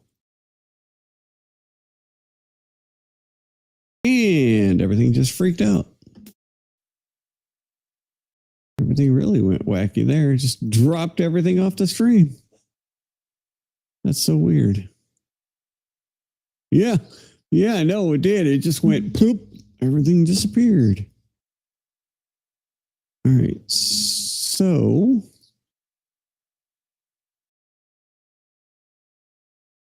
All right. So do I still have this? Had changed. Why? Is this? Because I think the real answer is based on what Jen McCabe said. When you got to Dighton, did that? Yes. I still have that. Okay. All right. Okay, so what if I change open volume mixer? And then we're going to make Firefox. We're going to use cable A for that as well. Cable. Why did you do that? Cable A. All right, now let's see. Will Firefox work? In between witnesses, he's been sprinkling clips from the interviews that Karen Reed has done over the years. She's done a number of them. She spoke to us in a lengthy sit-down interview. How effective do you think that is for the jury? Because there's not. Let's look at that.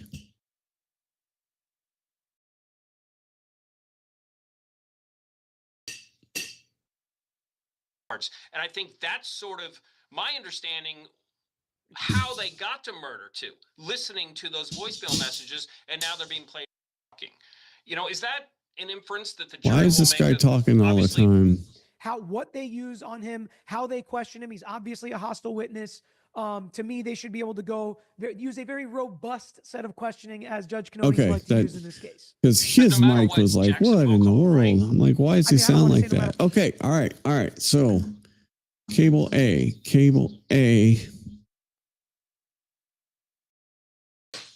I got it. So, cable A is what we need to do. So now, if we go to Adobe Premiere, and we take and change our audio hardware, and we change the default output to cable A input. And yes, I want to do that. Then we have this. What are you talking about? What are you talking about? Miss Cooper, what is this? Please excuse my partner here. You better start making sense, because I'm going to get my lawyer. We got a regular water. She's about to give us everything. Everything. I don't even know what you're talking about. Exactly. Stop. Just stop. Miss Cooper, please have a seat. Miss Cooper, is this your statement from your Twitter feed there we go. the day before yesterday? Yeah. that's my statement. Is there an issue? Well, that depends. Depends on what? Depends on how far you want to go. I mean, sounds a little light, sounds a little, I don't know. Let me see if I can work with the, okay, now let's get some, maybe that. Let's try that. Go with this. I mean, misinformation is a serious problem. Where are you getting this inside misinformation? What kind of inside informants are you talking to? Wow. I mean, first of all, I can Sounds a talk to little better, whoever I I want think. to talk to, and I can say whatever I want to say. Yes, you can, but... But what? Miss Cooper, misinformation is getting to be a really serious Although I don't know that I and actually made people a difference. repeating misinformation like you did here.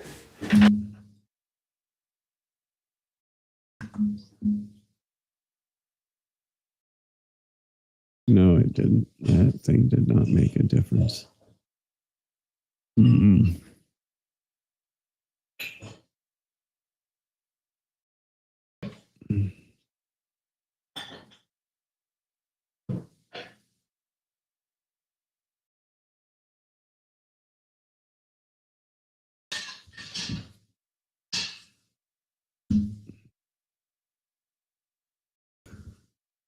Well, but it doesn't sound horrible. It sounds pretty good still. So I think we'll leave it for the time being. It's all working. Did that theory change?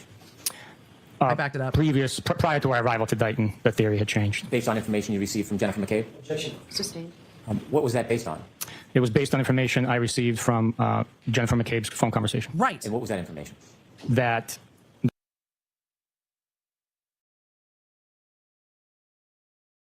It was based.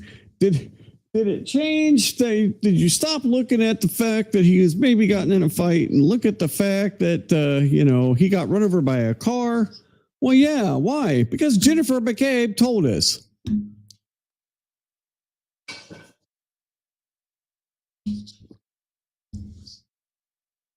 It all comes down to Jennifer freaking McCabe. She is the linchpin of all of it. All right, let me listen to this now because I don't. All right, let's look at some of these here. Like this one here. Happy Bastille Day.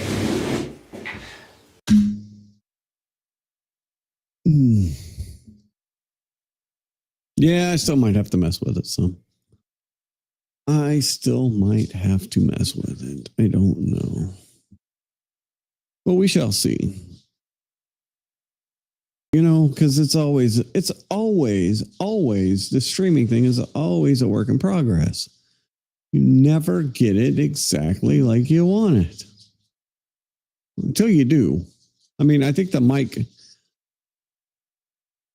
is sounding good. There's a little bit of background, but that's okay.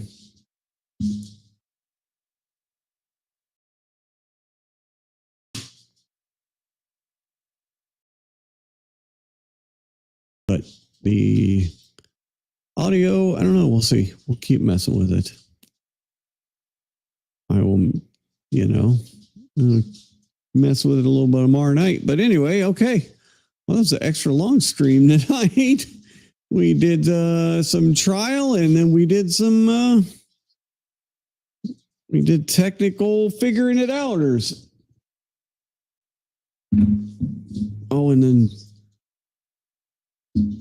tomorrow I should have my new mics for the store. So I'll probably go to the store and hook up new mics there and we'll see how that goes.